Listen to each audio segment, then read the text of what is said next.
भारतीयत्व channel के सभी दर्शकों का मैं स्वागत करता हूं। दोस्तों, आज हम लेके आए हैं आपके लिए बहुत महत्वपूर्ण ऐसी चर्चा G20 2023 G20 सम्मेलन। इसका भारत के लिए क्या औचित्य है? भारत के भविष्य के लिए, विश्व के भविष्य के लिए इसका क्या औचित्य होगा? इन बातों पर हम चर्चा करेंगे और इस चर्चा के लिए हमारे साथ एक गणमान्य ऐसा डिस्कशन पैनल मौजूद है। तो दोस्तों, हमारे साथ है व्यास जी। बिहार सरकार में चीफ सेक्रेटरी लेवल के ऑफिसर रहे हैं और सुपर एन्युएशन के बाद Bihar state disaster management authority के जो एक कैबिनेट मिनिस्टर का रैंक होता है उसमें काम कर चुके हैं। और हमारे साथ हैं अखिलेंद्र प्रताप सिंह जी। वो है फाउंडर मेंबर है ऑल इंडिया पीपल्स फोरम के। इसके अलावा सामाजिक संगठनों में उनकी सक्रियता पूरी जिंदगी भर रही है। और हमारे साथ है कुमार शुभमूर्ति जी, जो एक गांधीवादी विचारक के तौर पे जाने जाते हैं, साथ ही जयप्रकाश आंदोलन के महत्वपूर्ण मुख्य नेताओं में से एक। आज जो भी राजनेता हम जिन्हें जानते हैं, वो राजनेता जिन्हें नेता कहते हैं, ऐसे शुभमूर्ति जी भी हमारे साथ हैं। तो इस G20 सम्मेलन पे आज हम बात करने के लिए साथ में आए हैं। दोस्तों, आप सबने इससे जुड़े कई न्यूज़ देखे होंगे, आपके चैनलों पे ये चल रहा है। हमको पता है इस G20 सम्मेलन अब जो भारत में हो रहा है, तो उसको लेके कई शहरों में उनकी सजावट की गई है, कई तरह के प्रोग्राम वहाँ पे हुए हैं। और दिल्ली वाला जो सबसे महत्वपूर्ण G20 सम्मेलन का पार्ट चल रहा है 9 और 10 सितंबर को, उसमें हमने सुना है कि केवल दिल्ली शहर के प्रोग्राम पर 4100 करोड़ रुपयों का खर्चा तक किया गया है। तो अब ऐसा इतना जो महंगा ऐसा सम्मेलन भारत देश में हुआ, ऐसी महंगी चीजें होती हैं, ओलंपिक्स भी इसी तरह महंगे होते हैं, पर उसके कुछ फायदे भी होते हैं। तो वैसे ही G20 सम्मेलन के क्या फायदे हमें हो रहे हैं, उसका महत्व क्या है, इन सारी बातों पे हम जानने की कोशिश करेंगे। और पहला सवाल लेकर कि ये G20 सम्मेलन क्या होते हैं, क्यों होते हैं, और इनके अब ये जो 2023 वाला हुआ, उसके क्या फायदे हमें देश को और दुनिया को होने वाले हैं, इस बात को हम जानने की कोशिश करेंगे व्यास जी की तरफ से। व्यास जी, कृपया आप इस बात पे बात करें। जहाँ तक आर्थिकी का सवाल है, फाइनेंशियल चीज़ों का सवाल है, तो जो डेवलप्ड कंट्रीज हैं, उन्होंने G7 के नाम से ग्रुपिंग बना रखी है। इसमें 7 देश है, इसमें अमेरिका, कनाडा, अमेरिकन महाद्वीप से हैं, और 4 जो हैं सो यूरोपियन देश हैं, जो महाशक्तियाँ ही उनको मानेंगे। यूनाइटेड किंगडम है, फ्रांस है, जर्मनी है, इटली है, और एशिया से जापान है। ये G7 कंट्रीज हैं जो ऑलरेडी आपस में व्यापार के बारे में और आर्थिक समझौतों के बारे में चर्चा करते रहते। हम लोगों ने एक ब्रिक्स बनाया, जिसमें ब्राज़ील, जिसको हम कह सकते हैं इमर्जिंग मार्केट्स, जिसको इकोनॉमिक्स की भाषा में कहा जाता है, वर्ल्ड इकोनॉमिक्स की भाषा में। तो जो इमर्जिंग मार्केट्स हैं, या जो एक तरीके से बहुत पहले तो कंट्रीज़ को 3 तरह से बांटते थे: developed countries, developing and under developed, UDC. India को यूडीसी में माना जाता था, अब वो कंसेप्ट खत्म हो गया। अब डेवलपिंग कंट्रीज हो गए और डेवलप्ड कंट्रीज ऑलरेडी जो G7 है। इसके अलावा कुछ और भी उसमें हैं, लेकिन इस G7 ने अपना बनाया हुआ। इनके बीच में बायलैटरल्स भी होता है, इनके बीच में मल्टीलेटरल फोरम कहे जाते हैं, जिसमें कई हैं। तो ये जो 99 में जब G20 की बात आई, तो इसमें ब्रिक्स भी जुड़ा। G7 और ब्रिक्स, यानी ब्रिक्स के जो कंट्रीज थे उस समय ब्रिक था। साउथ अफ्रीका बाद में जुड़ा है, तो साउथ अफ्रीका लेकिन इसमें जुड़ गया था। तो आप कह सकते हैं कि 7 देश G7 के हैं। ब्रिक्स के 5 देश हो गए: ब्राज़ील, रशिया, इंडिया, चाइना और ये आपका साउथ अफ्रीका। और 8 दूसरे देश हैं, उसमें से कुछ डेवलप माने जा सकते हैं, ऑस्ट्रेलिया है उसमें, लेकिन अर्जेंटीना भी है, साउथ कोरिया है, साउथ कोरिया का भी डेवलप मान सकते हैं, मान कह सकते हैं वो। इंडोनेशिया है, मैक्सिको है, सऊदी अरेबिया है, तुर्की है, और एक ग्रुपिंग है यूरोपियन यूनियन का, जिसमें यूरोपियन यूनियन में मोटे तौर पर आज की तारीख में ब्रिटेन को छोड़ दीजिए तो बहुत सारे देश है। तो आप कह सकते हैं कि पूरा यूरोप इसमें शामिल हुआ है।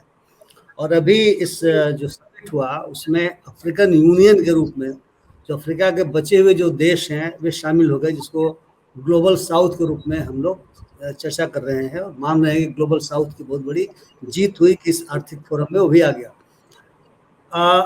अफ्रीकन यूनियन आने के पहले जो ये ग्रुपिंग थी G20 की, BC की बात करें तो G21 हो जाएगा। जब ब्राजील में सम्मेलन शुरू होंगे तो G21 का होगा। तो ये माना जा रहा है कि जो ग्लोबल GDP है, ग्रॉस डोमेस्टिक प्रोडक्ट, उसका 85% इन देशों के पास है, और जो टोटल व्यापार वर्ल्ड ट्रेड होता है उसका 75% है। तो आप अंदाज लगा सकते हैं कि ये कितनी बड़ी ग्रुपिंग है, संख्या में भले कम दिखलाई पड़ती हो, लेकिन स्वाभाविक है कि स्क्यूड है पूरा का पूरा जो वेल्थ का डिस्ट्रीब्यूशन है, कुछ देशों के पास ज़्यादा है, कुछ देशों के पास कम है। ये व्यापार का 70। तो मैं व्यापार की बात जानबूझ के कह रहा हूँ क्योंकि इन देशों के बीच आपसी व्यापार पनपेंगे। जो मीटिंग हो रही है लगातार, 2008 के पहले इस G20 में समिट नहीं होता था, यानी हेड ऑफ द स्टेट्स नहीं मिलते थे। उस समय इनके फाइनेंस मिनिस्टर्स या फॉरेन मिनिस्टर्स जैसी भी स्थिति हो, ये मिलते थे और चर्चाएं करते थे, और सही डिक्लेरेशंस होता था। मल्टीलेटरल जो डिक्लेरेशंस होते हैं, इसको मल्टीलेटरल ट्रीटी कहते हैं।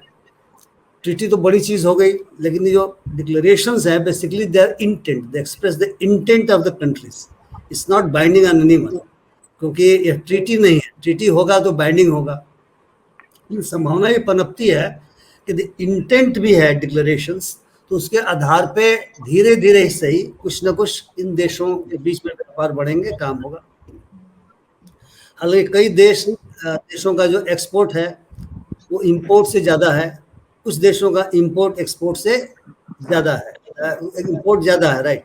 यानी इसको मिसमैच कहते हैं, मिसमैच होगा। जैसे भारत का एक तरीके से मिसमैच है, बट हमारी कोशिश है कि हम एक्सपोर्ट को बढ़ाएं, क्योंकि एक्सपोर्ट जब बढ़ता है तो स्वाभाविक है कि विदेशी पैसा हमारे पास आएगा, हमारा माल बिकेगा। तो मूलतः अवधारणा इस तरह के आर्थिक मंचों की ये है कि बहुत सारे देश जो बाजार हैं, जैसे मेरी समझ है कि जो अफ्रीका के इतने देश जुड़े हुए हैं, एक बहुत बड़ा बाजार उपलब्ध हो गया है डेवलप्ड कंट्रीज को। जो पहले ये उपनिवेश थे, तमाम जो अफ्रीका के देश एक आध को छोड़ दिया जाए तो मोस्टली उपनिवेश थे। अगर आप हिस्ट्री पढ़ेंगे, यूरोपियन हिस्ट्री, तो कोई डच का था, कोई फ्रांस का था, कोई ब्रिटेन का था, इस प्रकार से उपनिवेश थे। गुलामों का वहाँ से व्यापार होता था, पकड़ पकड़े गुलाम। अमेरिकन हिस्ट्री पढ़िएगा तो आप पाइएगा कि यूरोप के जो ट्रेडर्स हैं वे गुलाम पकड़ते थे और यूरोप में तो ले जाते थे, और वे अमेरिका में ले जाते थे। जितना साउथ अमेरिका, यूनाइटेड स्टेट्स का सदर्न पोर्शन है, कैरोलिना है या नॉर्थ कैरोलिना है, साउथ कैरोलिना है, वर्जीनिया है, वेस्ट वर्जीनिया है, यहाँ जो गन्ने की खेती होती थी, इन गरीब गुलामों को उसमें जानवरों की तरह से इस्तेमाल ये लोग क्या करते थे। बहुत बाद में अब जानते हैं कि सिविल राइट्स एक्ट बना, वहाँ पे गुलामी प्रथा खत्म है। तो बड़ा मार्केट मिला है। इंडिया भी यूरोप के लिए और अमेरिका के लिए बहुत बड़ा मार्केट मिला है। तो यह जो ग्रुपिंग है, मूलतः स्वाभाविक सी बात है, जो चर्चा होती है वो चर्चा क्या होती है, मेरे देश को भी फायदा हो, आपको भी फायदा हो। लेकिन एक पहलवान हो और एक दूसरा, जिसे हम लोग भोजपुरी में कहते हैं, ये बिल्कुल सूखा हुआ व्यक्ति हो, दोनों के बीच में अगर पहलवानी होगी तो किसको ज़्यादा फायदा होगा। इसलिए जो डेवलप्ड कंट्रीज हैं, वो डेवलप्ड कंट्री चाहते हैं कि इससे उनका माल बिके और आपका कच्चा माल जो है सो, यानी इन देशों का कच्चा माल उनके यहाँ जाए। एक थियरी है जो खास करके लैटिन अमेरिकी देशों के अर्थशास्त्रियों ने दिया था। एक पेरीफेरी का कॉन्सेप्ट दिया था और एक सेंटर का कॉन्सेप्ट दिया था। उन्होंने माना कि यूएसए इज सेंटर, हम पेरीफेरी हैं, और पेरीफेरी से कच्चा माल सेंटर में जा रहा है, और सेंटर का जो मैन्युफैक्चर्ड गुड्स है, सामग्री, वो मेरे यहाँ आ रही है। तो इस प्रकार से जो बैलेंस ऑफ ट्रेड है वो यूएसए के पक्ष में है, सब मानते थे। और आप जानते हैं कि वहाँ पर बहुत सारे देशों में बहुत सारे ऐसे राष्ट्रवादी हुए जिन्होंने अमेरिका के विरोध किया। क्यूबा तो अभी विरोध कर रहा है, वेनेजुएला कर रहा है, अभी भी कर रहा है, लेकिन उसकी आर्थिक स्थिति डवाडोल है। चिले कर रहा था तो उसके ऊपर कार्रवाई अमेरिका ने पिनोशेट के माध्यम से करा दिया था और चिले में सोशलिस्ट गवर्नमेंट को खत्म कर दिया था। और अब जो स्थिति है उसमें हम नहीं कह सकते कि वो अमेरिका के विरोध में है। ब्राज़ील के बारे में माना जाता था बहुत बड़ी इमर्जिंग इकोनॉमी है, लेकिन इसके पहले जो शासक था उसको मानते थे कि वह एक तरीके का तानाशाह व्यक्ति था। तो एनीवे, तो ये होता रहता है। तो ये जो ग्रुपिंग है मूलतः यह बना हुआ है कि साहब इन देशों के बीच में आपसी ट्रेड बढ़े, आपसी सहयोग अन्य मामलों में बढ़े। डिफेंस का भी सहयोग की बात हो रही है कि डिफेंस का भी सहयोग बढ़े। क्वाड के मेंबर्स भी G20 में हैं, और क्वाड हालांकि आज की तारीख में इनफॉर्मल ग्रुपिंग है, लेकिन माना जाता है कि चाइना का जो साउथ चाइना सी में जो उसकी दखल है, या चाइना से जो यूएसए को डर लगता है, उसको कंटेन करने के लिए क्वाड बना हुआ है। जहाँ तक इसकी मीटिंग का सवाल है, मैंने कहा कि 2008 के बाद से समिट होता है, head of the states participate करते हैं और हर वर्ष किसी न किसी देश को प्रेसिडेंसी मिलती है। पिछले साल इंडोनेशिया को प्रेसिडेंसी मिली थी, बाली में सम्मेलन हुआ था। भारत में जो हुआ है इसकी खासियत ये है, जैसे आपने नागपुर की चर्चा की, मेरे यहाँ पटना में भी हुआ है। 60 शहरों में ये कार्यक्रम हुए हैं और सरकार की कोशिश रही है कि इसके आधार पर, हालांकि राजनीतिक चीज़ है, हमारे दूसरे पैनलिस्ट बताएंगे, और ये कोशिश रही कि एक व्यक्ति विशेष के चेहरे को हर तरफ दिखलाया जाए। कई लोग ये भी आरोप लगाते हैं कि उन्होंने जानबूझ करके कहा कि इसी वर्ष, यानी जो चुनाव का वर्ष है, उस समय लिया जाए, और इसका खूब प्रचार हुआ है जगह जगह, खूब, मतलब इलेक्शन का एक तरीके से मान सकते हैं कि प्रचार हुआ है। तो 60 शहरों में इस देश के सभी राजधानियों में हुआ है। चूँकि पटना में हुआ तो मैं आशा करता हूँ मुंबई में भी हुआ होगा, और नागपुर में भी आप कह रहे हैं, और अरुणाचल में भी हुआ तो चाइना ने आपत्ति व्यक्त किया। कश्मीर में हुआ तो पाकिस्तान को आपत्ति हुई, हालांकि पाकिस्तान इस ग्रुपिंग में मेंबर नहीं है। तो एक तरीके से ये जगह जगह हुआ, और एक तरीके कहा जा रहा है कि साहब पूरा देश इसमें शामिल हुआ, तो पैसा तो लगेगा, क्योंकि बहुत सारे इंफ्रास्ट्रक्चर बने। अगर इतने देशों के लोग आएंगे, हेड ऑफ द स्टेट्स तो अभी आए, वो जो सम्मेलन हुए तो संबंधित मंत्रीगण आए, दूसरे लोग आए, ऑफिशियल्स आए, शेरपाओं का सम्मेलन हुआ। शेरपा वो कहते हैं जो निगोशिएटर होते हैं, तो वो तमाम विषयों पर डिस्कशंस होते हैं, वो चर्चाएं करते रहे, तो इंफ्रास्ट्रक्चर भी डेवलपमेंट हुआ। तो जो पैसा खर्च हुआ उसका बहुत बड़ा हिस्सा डेवलपमेंट में भी लगा। हालांकि दिल्ली के बारे में आ रहा है कि झुग्गियों को ढक दिया गया, उसको डिसमेंटल कर दिया गया, हमेशा होता है। मैं दिल्ली में पोस्टेड था, और संभवतः उस समय जो अमेरिका के राष्ट्रपति थे 2000 के आसपास, वो शायद कौन थे, संभवतः ये बुश, छोटा बुश था, मतलब क्या नाम, जॉर्ज बुश थे। तो उस समय मार्केट में तमाम छोटी मोटी दुकानें थी, उसको उजाड़ दिया गया था, और कोई ही नहीं पड़ा, क्योंकि अमेरिकन काफ़ी बड़ी संख्या में आते हैं। और मैं जहाँ रहता था उसके ठीक सामने एक होटल है, ताजमहल, और मौर्या होटल, मौर्या शेराटन या उसका क्या नाम है, वहाँ उनके रुकने की विशेष में व्यवस्था थी। तो ये होता है कि विदेशी मेहमानों को दिखाने के लिए हम अपनी गरीबी को, अपने अगलीनेस को, जिसको आप कह सकते हैं कि बहुत सारे लोगों को स्लम्स अगली लगते हैं, जिस तरह की मानसिकता के लोग शासन में, तो ढका गया था। लेकिन ये सही है कि दिल्ली में भी काफ़ी इन्वेस्टमेंट हुआ है, उसके इंफ्रास्ट्रक्चर का इन्वेस्टमेंट हुआ है। और इस प्रकार से सबसे बड़ी बात ये रही है कि जो डिक्लेरेशन हुआ वो कंसेंसस से हुआ। चाइना और रशिया दोनों सहमत हुए, क्योंकि यूक्रेन वार के कारण यह संदेह व्यक्त किया जा रहा था। बाली में जो डिक्लेरेशन हुआ था वो कंसेंसस से नहीं हुआ था, वहाँ पे यूक्रेन की चर्चा भी हो गई थी, क्योंकि दुनिया के बहुत सारे देश जो इस युद्ध के विरोध में हैं वो रशिया को दोषी ठहराते हैं, टर्की को छोड़कर, इसमें टर्की भी शामिल है। तो इंडिया को छोड़कर इंडिया की दोस्ती रही है। तो इसकी सबसे बड़ी उपलब्धि यही बताई जा रही है कि डिक्लेरेशन जो हुआ, जो दिल्ली लीडर्स डिक्लेरेशन कहते हैं, वह कंसेंसस से हुआ। उसमें जो भी पॉइंट्स जोड़े गए, उन पॉइंट्स पर तो आने वाले समय में एक एक बिंदु पर चर्चा होती रहेगी, लेकिन इतना ज़रूर है कि दुनिया के सभी देशों ने जो इसमें भाग लिए हुए हैं उससे अपनी सहमति दी है। मैं थोड़ा सा मल्टीलेटरल इस तरह के निगोशिएशंस के बारे में कुछ बातें बता देना चाहता हूँ।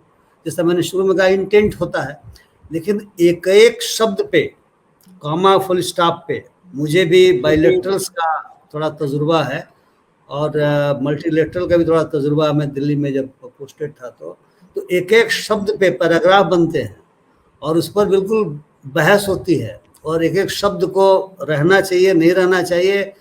तो जैसा कि अखबारों में कि भारत का एक डिप्लोमेटिक सक्सेस माना जाना चाहिए, और खुलेआम लोगों ने जो शेरपा, उनकी जो पूरी टीम निगोशिएशंस की है, काफ़ी लोग लगे थे, फॉरेन सर्विस के लोग लगे थे, और शेरपा तो खैर रिटायर्ड IAS ऑफिसर है, तो सब लोग लगे हुए थे। तो उनकी बड़ी प्रशंसा हो रही है, क्योंकि ये ड्राफ्ट बनाना ये तो प्रोफेशनल्स का काम है, और निगोशिएट करना तो पहले वो बता रहे हैं कि हमने G7 के देशों को पहले अपने पक्ष में किया, फिर ब्रिक्स से बात की, तो ब्रिक्स में चाइना और रशिया दोनों हैं, तो उनसे बात की, वे सहमत हुए, फिर बाकी देशों से अलग अलग बात की, जो 8 देश मैंने बताया, यूरोपियन यूनियन, क्योंकि यूक्रेन वार को लेकर के यूरोपियन यूनियन का काफ़ी दखल है, और मूलतः जो चर्चा यूक्रेन पर चली वो पॉलिटिकल चर्चा उन लोगों ने अवॉइड किया, खास करके डिक्लेरेशन में नहीं है। उन्होंने फूड की बात की, फूड क्राइसिस, क्योंकि आप जानते हैं कि व्हीट का जो व्यापार है वो यूक्रेन और रशिया में व्हीट बहुत ज़्यादा होता है, और दुनिया के देशों में वहाँ से व्हीट जाता है, और थोड़ा सा शुरू में तो यूनाइटेड नेशंस के दखल से कोई संधि सी हो गई थी और ब्लैक सी से व्हीट का व्यापार होता था, लेकिन बाद में रशिया ने संभवतया देखा कि क्राइमिया पे हमला कर दिया यूक्रेन ने, कोई पुल तोड़ दिया, उसके बाद से बंद हो गया। तो एक तो फूड का मामला था, फ्यूल का मामला था, ऐसा माना जा रहा है कि दुनिया में जो पेट्रोल के दाम बढ़े हैं या बढ़ रहे हैं या बढ़ेंगे कुछ युद्ध के वजह से, और तीसरा फर्टिलाइजर की बात है, क्योंकि कृषि से बड़ी प्रभावित हो रही है, तो फूड, फ्यूल, फर्टिलाइजर, ये 3 चीज़ें इस पूरे के पूरे समिट में बड़ी प्रमुखता से आई हैं। हालांकि थीम तो था वन अर्थ, है ना, ग्लोबलाइजेशन तो 90 से शुरू हो गया था, but one earth, one family, one future की बात हो रही है। और इस सबसे बड़ी बात यह है कि इसमें यूक्रेन के वार को लेकर के यूक्रेन वाले चाहते थे कि इस पर रशिया की ऐसी तैसी की जाए, अभी नाराज भी है, उसके फॉरेन मिनिस्ट्री का वक्तव्य आया है जो, लेकिन जो लेवरोव आए हुए हैं, जो फॉरेन सेक्रेटरी हैं रशिया के, उन्होंने खुशी व्यक्त किया, उन्होंने दिल्ली में प्रेस कॉन्फ्रेंस किया। चाइना वाले खुश है कि चलो ये चीज़ें नहीं हुई, है ना, चाइना आपसी नहीं आए, पुतिन नहीं आए, तो यूएस की वजह से लोग कहते हैं कि नहीं आए, लेकिन कुल मिलाकर के ये पश्चिमी देश भी यूक्रेन वाले पैरा पे माने हैं। कुछ लोगों का कहना है, और उसके बारे में हमारे मित्रगण ज़्यादा जानेंगे, कि इसलिए G7 वाले माने, खास करके यूएसए, कि वे इंडिया को बढ़ा रहे हैं ताकि चाइना को काउंटर कर सके। तो जो होता है ना, एक पहलवान से दूसरे पहलवान को लड़ाना हो तो जो गांव का मुखिया होता है वो लड़ने वाले पहलवान के साथ रहता है ताकि उस बड़े पहलवान को मारे। तो कुछ लोगों का ये भी कहना है कि इंटरनेशनल लेवल पर ये सब गोटियां सेट हो रही हैं, या कह सकते हैं कूटनीति है कि भाई अभी भारत को महत्व दो, क्योंकि चीन से उसी को हम खड़ा करके और मुकाबला कर सकते हैं, क्योंकि चीन मैन्युफैक्चरिंग हब है। चीन का सामान तो न्यूयॉर्क में हमने खरीदा है, जब खरीद लीजिएगा शर्ट तो पता चलेगा मेड इन चाइना लिखा हुआ है, तो हर जगह पहुंच रहा है। तो कुल मिलाकर के मुझे ये चीजें आपके सामने अभी तत्काल रखनी थी। Thank you ji, thank you ji. Akhilendra Pratap Singh ji, मैं आपकी तरफ आऊंगा। जो व्यास जी ने कहा, एक परराष्ट्र धोरण को लेकर भारत के जो डिप्लोमेसी है, इसके अलावा जो दुनिया का जो एक हमने राजनीति की बात की सारे देशों के, तो इस बारे में भी, और जो एक डोमेस्टिक इसका पहलू है, जो भारत के अंदर का राजकारण है, उसको लेकर आपकी क्या सोच है, आपका क्या उसको लेकर रीडिंग है, अखिलेश प्रताप सिंह? देखिए, जो एक्चुअल बात थी व्यास जी ने उसे विस्तार से बता दिया है। मैं जो अपने दृष्टि से देखता हूँ उसमें मुझे कुछ बातें बहुत प्रभावित की हैं। जैसे पहला जो हमारा कंसर्न है कि जो डोमिनेशन है ग्लोबल फाइनेंस कैपिटल का, वेस्ट का, अमेरिका का, उसमें हमने जो देखा है, ये अफ्रीकन नेशनल यूनियन को भी जो जोड़ने की कोशिश हुई है, तो एक जो नेशनल मूवमेंट से ही हमारा एक विजन था फॉरेन पॉलिसी में कलेक्टिव सेल्फ रिलायंस की, मैं ये मानता हूं कि इंडियन डिप्लोमेसी ने उसे बचाया। और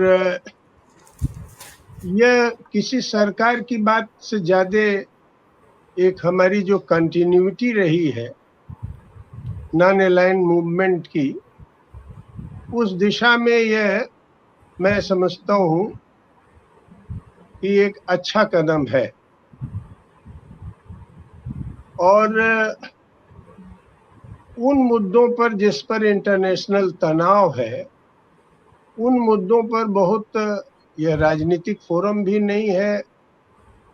बाली में जो जिस तरह से एक ऑफेंसिव रसा के विरुद्ध लिया गया था, उसकी अपेक्षा भारत ने उस हिस्से को हटा के जो फूड सिक्योरिटी, एनर्जी, ये जो कंसर्न है, इस पर जो एक कंसेंसस रेजोल्यूशन लिया है, यह भी एक मैं महत्वपूर्ण उपलब्धि मानता हूं। अब कितना पैसा खर्च हुआ, वो इंफ्रास्ट्रक्चर पर खर्च हुआ या हम शो ऑफ हुआ, मैं उस डिबेट में नहीं जाना चाहता। नहीं इस पर जाना चाहता हूं कि मोदी इससे गेन क्या करना चाहते हैं, वो बड़ा एपरेंट है। लेकिन हमारे यहाँ जो रूलिंग पार्टीज हैं, किसी ने G20 को कंडेम नहीं किया। मैंने पर्टिकुलरली मैं कांग्रेस से मनमोहन जी का देख रहा था। हाँ, ये जरूर कंसर्न उन्होंने व्यक्त किया, और वो जो जेन्युइन कंसर्न है इंडियंस का, ये जो भी आप इनिशिएटिव लिए हैं G20 के नाम पर, इसका पार्टीजन यूजेस नहीं होने चाहिए, और इस यूजेस का, इसे propaganda, personal benefit, personal image making में नहीं होना चाहिए। तो बहरहाल मोदी जी या आरएसएस जो भी करती है, वो तो कहती है कि हम कुछ नॉवेल एक्सपेरिमेंट कर रहे हैं। हिस्ट्री का डिनायल तो उनका चरित्र ही है। पंडित नेहरू की क्या भूमिका थी या बाद में कांग्रेस की क्या भूमिका थी, उसको तो डिनाई ही करते हैं। मानो स्पेस से लेके हर चीज मोदी जी के कर्म ने बताया है, और सिद्धांत भी है। देखिए, वो कहते हैं हमें शक्तिशाली होना है, तो शक्तिशाली में न्याय की परिभाषा की जगह उनके लिए नहीं। तो वो सब बातें तो करेंगे, लेकिन हम लार्जर कंटेक्स्ट में देखें तो ये हमारी दो बड़ी उपलब्धियां हैं कि हम तो वैसे कॉमन डिक्लेरेशन अभी हमें पढ़ने को नहीं मिला है, जो मैं अखबारों से देख सका हूं। और इधर मैं थोड़ा बॉम्बे में कुछ निजी व्यस्तताओं की वजह से उतना समय नहीं दे पाया। तो मैं यह महसूस करता हूं कि जो उसका जिस्ट है कॉमन डिक्लेरेशन का, वह एक पॉजिटिव डायरेक्शन में है। और जिस तरह से यह एक कंसेंसस बना है और अफ्रीका को भी इससे जोड़ा गया है, यह एक अच्छा डायरेक्शन है और इस दिशा में ये बने। लेकिन एक साथ मैं जरूर कहूंगा कि G20 का जो फॉर्मेशन है, वो जो क्राइसिस आई 1998 या 2008 की क्राइसिस जो फिनांस वर्ल्ड की दुनिया में हुई, उस क्राइसिस के मैनेजमेंट में G7 ने ये महसूस किया कि अकेले नहीं किया जा सकता। इसके लिए उन्होंने सोचा कि जो लार्जर इस तरह की इकोनॉमीज हैं, उनको लाया जाए अपने साथ। और जाहिरा तौर पर उनकी कोशिश तो बराबर होगी, क्योंकि इकोनॉमी में कोई बहुत पर्सनल चीजें नहीं चलेंगी। उनके अपने लॉज हैं, उसको परसू करेंगे। तो उनकी यह एक कोशिश होगी कि उनका इंटरेस्ट डोमिनेट करे। अब यही कुशलता है थर्ड वर्ल्ड कंट्री और पर्टिकुलरली इंडिया में, रूलिंग पार्टी कोई भी बने, कि वह पूरे बैलेंस को साउथ की तरफ बदल दे। यह दीर्घकालीन इसकी एक मैं समझता हूं परीक्षा है। और उस ढंग से अगर हम लोग उस दिशा में बढ़े, तो हमारी इकोनॉमी में भी कुछ बढ़ोतरी होगी। और पॉलिटिकल जो राइवलरी है, उस राइवलरी में हम जो शक है लोगों का कि अब प्रो अमेरिकन हम उनके स्टूजेस क्लियर कट होने की बात करते हैं, उससे भी हम बच सकेंगे। एक इंडिपेंडेंट फॉरेन पॉलिसी हम परसू करेंगे जिसका एज होगा साउथ की कंट्रीज को मिला करके। ये जो यूनिपोलर वर्ल्ड बना है जिसको तोड़ने के लिए मैंने एक कुछ सेंटर्स का डोमिनेशन है, चाहे वो न्यूयॉर्क का हो या आपका लंदन का हो, फिनांस कैपिटल पर कंट्रोल करता है। अगर ये बैलेंस बदले और इस बैलेंस बदलने में जो भी देश हमारी मदद करे, चाहे चाइना ही क्यों न करे, उसके साथ हमें अपना रिश्ता ठीक ठाक रखना चाहिए। और हमें चाहे वो साउथ चाइना का प्रश्न हो, चाहे इन प्रश्नों पर हमें पार्टी नहीं बनना चाहिए, क्योंकि वहां हमारा कोई बहुत बड़ा इंटरेस्ट फंसा हुआ नहीं। वो अमेरिका का पैसेज है और उसी नजर से वन रोड वन बेल्ट को भी बहुत हमें उसके पैरेलल इंडिया ने वेस्ट तक, ईस्ट एशिया होते हुए वेस्ट तक एक रोड मैप बना लिया है और अमेरिका और जापान उसका समर्थन करता है। उसमें भी बहुत अनावश्यक रूप से कंटेंशन हमारे इस इनिशिएटिव का वन रोड वन बेल्ट से नहीं होना चाहिए। हमारी पूरी कोशिश होनी चाहिए कि इन 20 देशों में अभी कल 21 भी हो जाए तो शायद हमारा पर कैपिटा इनकम अगर आप देखें तो 19वें पर होगा या 18वें पर। हमसे 10-10 गुना ज्यादा पर कैपिटा इनकम अन्य देशों का, यहाँ तक कि नेपाल और बांग्लादेश का भी। तो कैसे हमारी इकोनॉमी डेवलप करे यह भी हमारा कंसर्न होना चाहिए, और कैसे ये जस्टिसेबल भी, जस्टिस को भी हम कैसे एड्रेस कर सके। पर कैपिटा केवल जीडीपी कितनी बढ़ गई इसी से काम नहीं चलेगा। अगर पूरे जीडीपी पर 1% लोग कंट्रोल कर ले 70% हमारी जीडीपी या हमारी आमदनी का, और व्यापक मैसेज को अभी भी हम अगर 20 रुपए के नीचे रख रहे हो, तो वह मैं कोई साउंड इकोनॉमी नहीं मानता। न मार्केट डेवलप होगा, और खास तौर पर हमारा जो अनऑर्गेनाइज सेक्टर है जो मैं देख रहा हूँ, चाहे वो खेती हो, चाहे हमारे ठेके छोटे उद्योग हो, इन सबों को कैसे रिवाइव किया जाए इस बेनिफिट से। और इस तरह के फोरम्स जो भी बने ब्रिक्स वगैरह के, वो एक level playing ground national international level पे बने। उस दिशा में भारत की राजनीति और भारत की डिप्लोमेसी बढ़े तो हमें भारतीयों के लिए ये अच्छा रहेगा और हमारी जरूरतों को भी पूरा करेगा। मुझे इतना ही अभी इसमें। जी थैंक यू जी।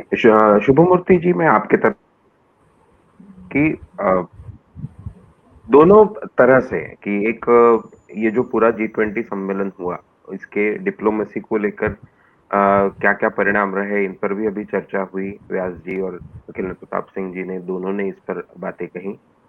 साथ ही भारत पर या भारत का जो आंतरिक एक राजनीति है उस पर भी इसको लेकर बात हुई।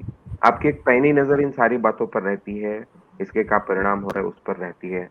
तो आपके इसके बारे में क्या विचार है?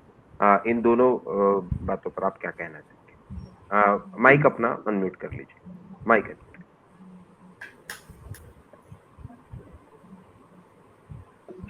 मैं इसको दो कॉन्टेक्स्ट में देखना चाहता हूँ और चाहूँगा कि सभी इस कॉन्टेक्स्ट से देखें।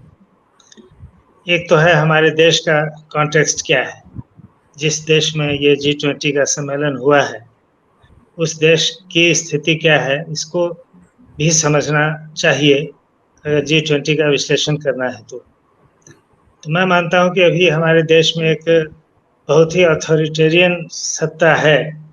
मैं तो इसको फांसीवादी सत्ता कहना पसंद करता हूँ, क्योंकि अथॉरिटेरियन के साथ साथ ये आपस में झगड़ा भी लगा रही है। ग्रेट डिवाइडर इस नाम से इसको एक समय एड्रेस किया गया था, और आज भी पूरी दुनिया में एक तरह से कॉन्सेंसस बन गया है। और इस G20 सम्मेलन में जो प्रेस के लोग हर देश से आए थे, उन लोगों ने भी अपने यहाँ जो रिपोर्ट की है वो इस तरह की रिपोर्ट की है कि भाई यहाँ डेमोक्रेटिक इंस्टीट्यूशंस को काफ़ी दबाया जा रहा है।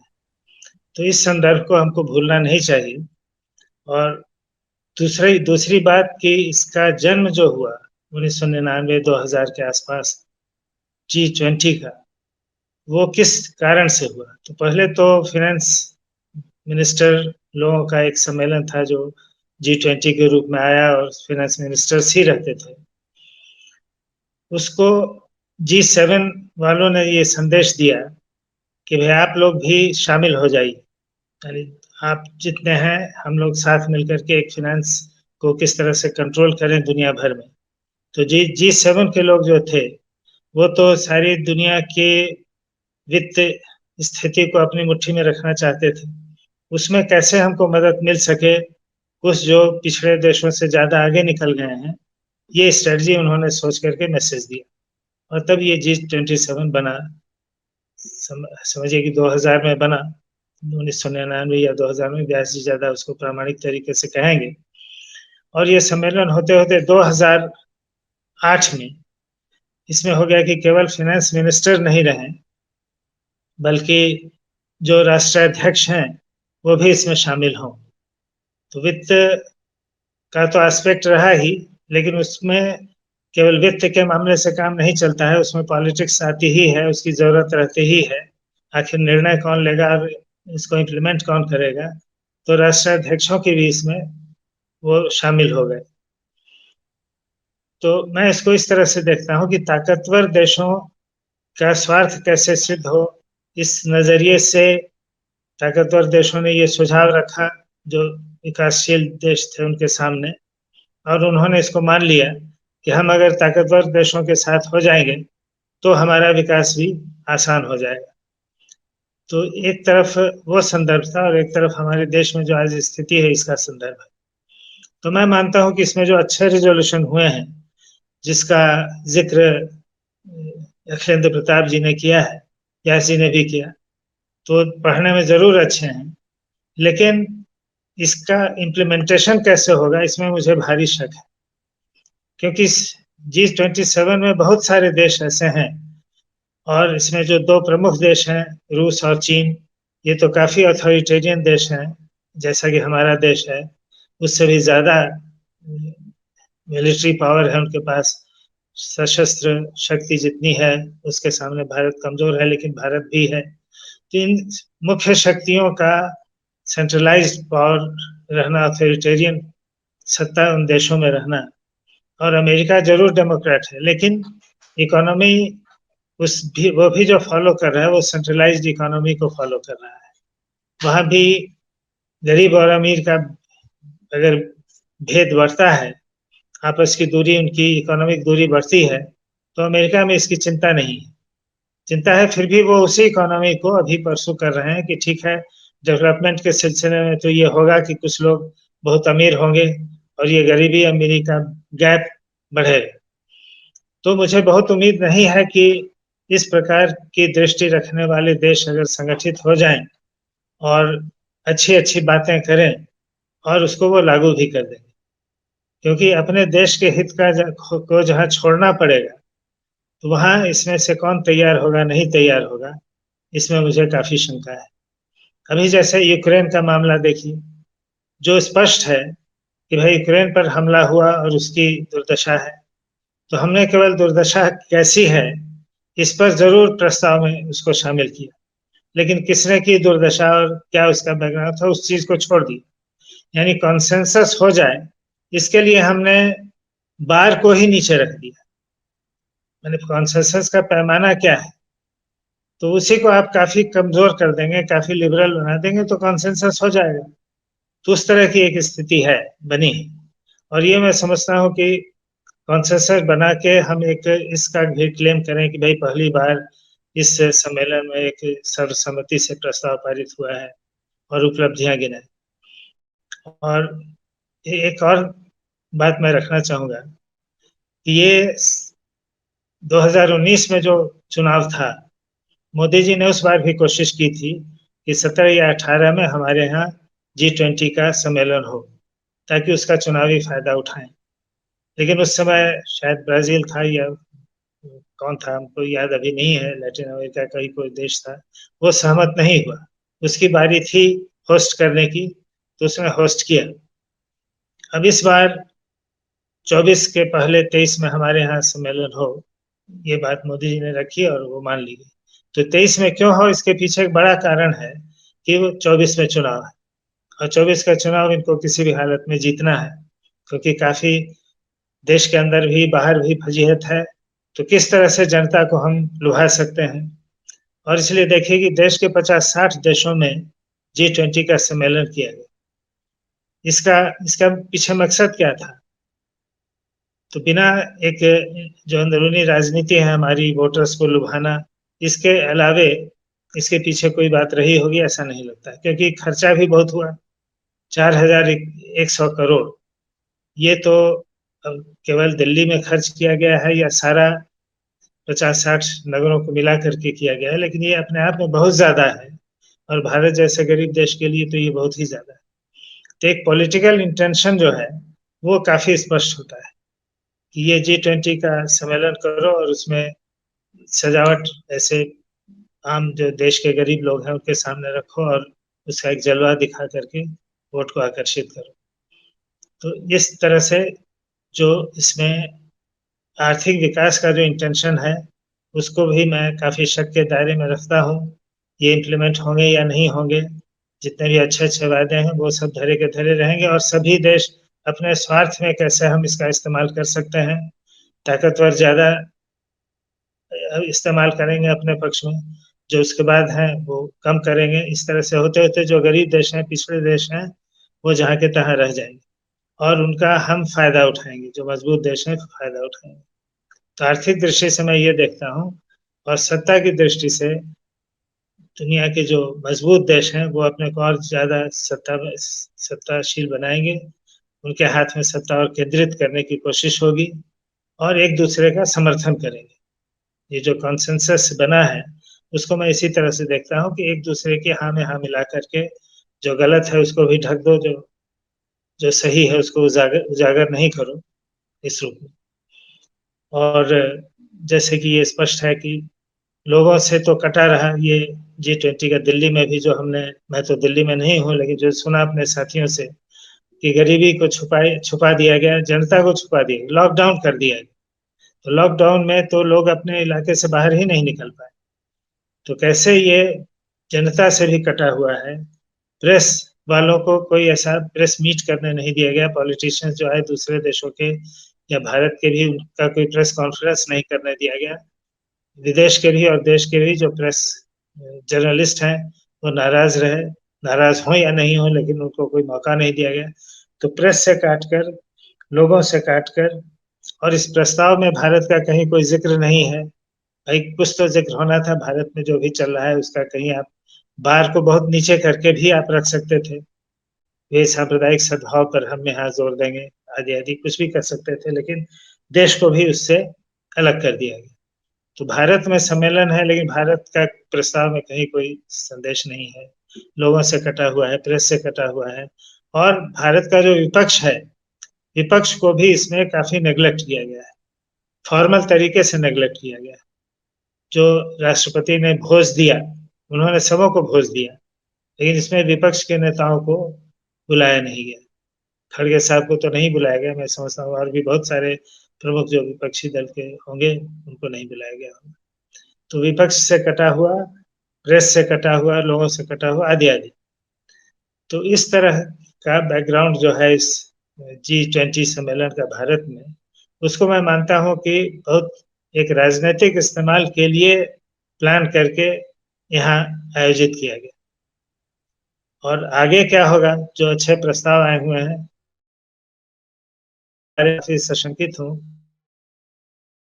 जो इतिहास भी है कि बातें तो बड़ी बड़ी हो जाती हैं, लेकिन उसको लागू करने में हम बस अपना स्वार्थ देखते हैं और उसमें सारी चीजें खत्म हो जाती हैं।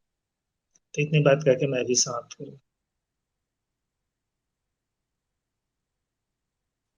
Thank you.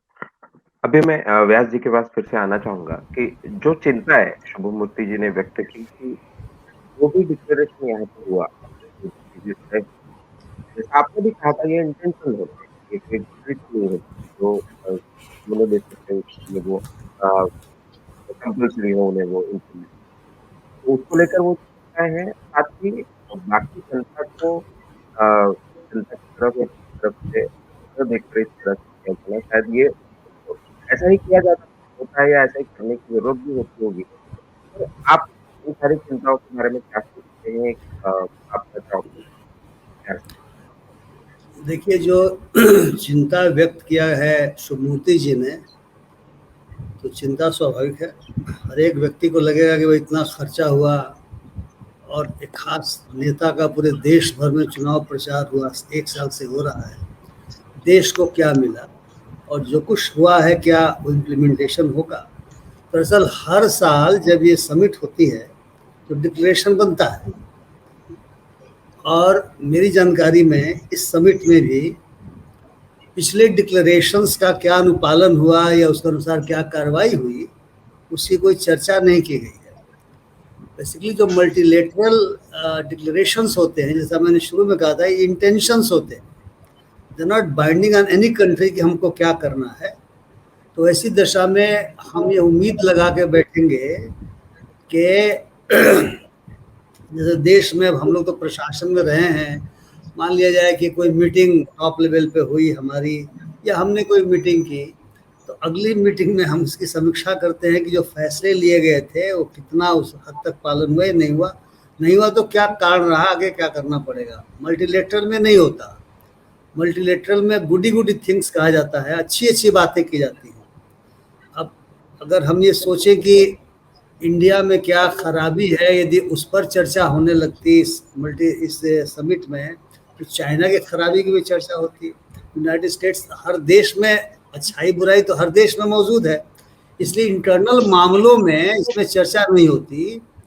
और जो यूक्रेन पे जो सेंसस इमर्ज किया है, उसकी वर्डिंग्स बड़ी इंपॉर्टेंट, जो साबित करती है कि इंटरनल मामले में चर्चा नहीं होती है।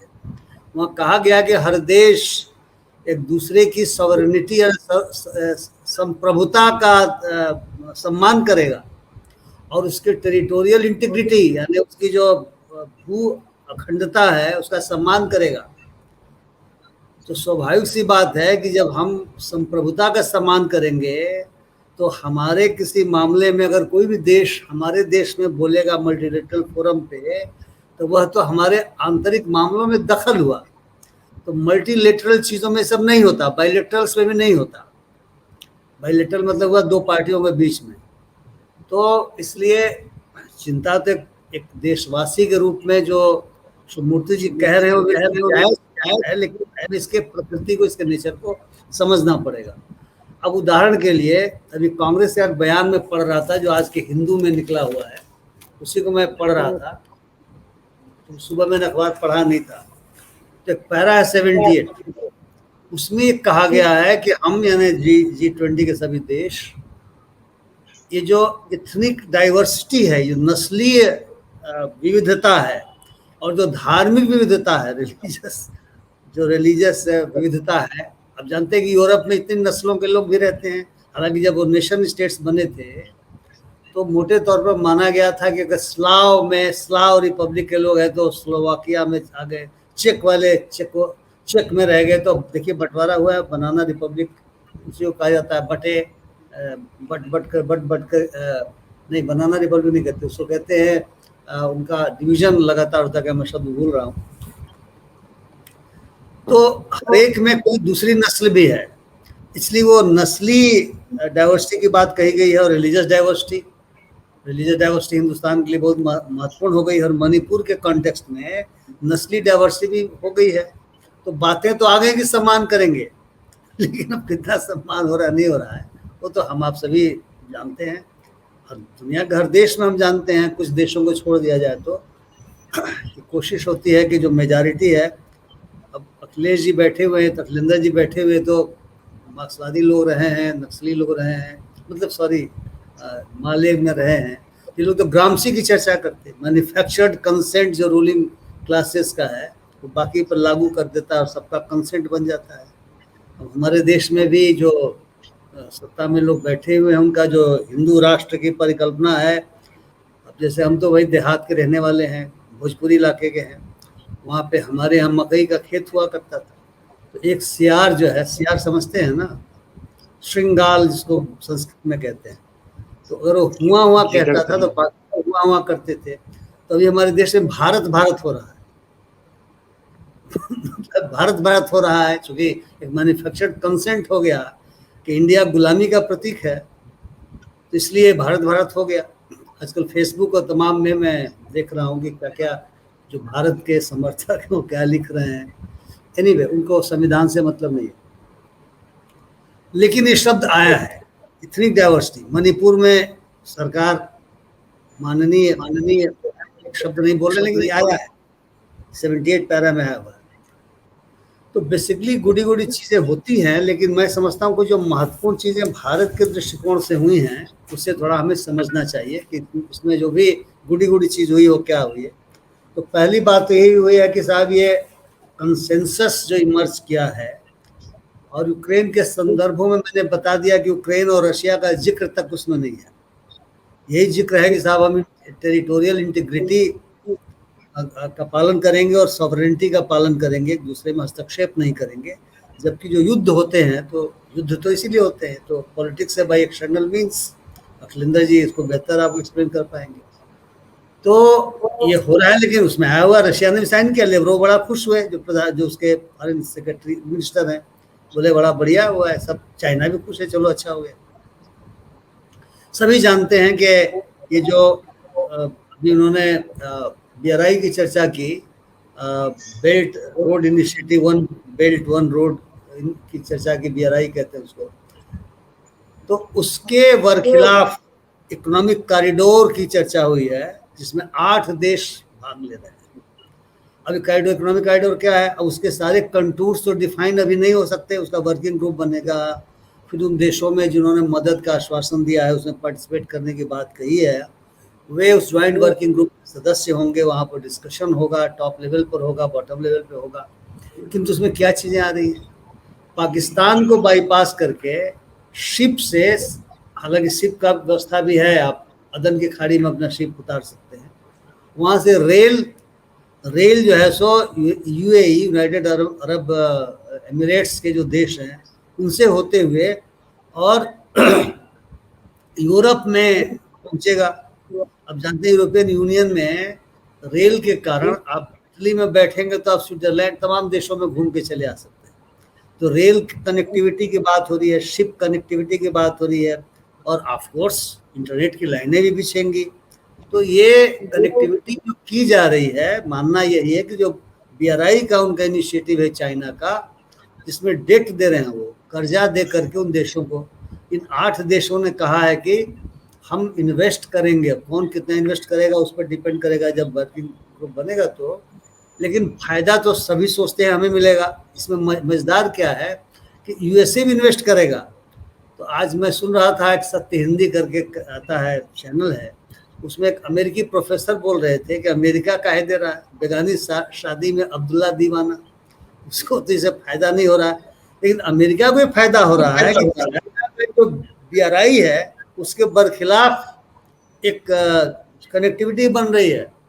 अब अंदाज लगाइए, अगर रेल कनेक्टिविटी बनेगी तो फौजी भी तो आएंगे उससे।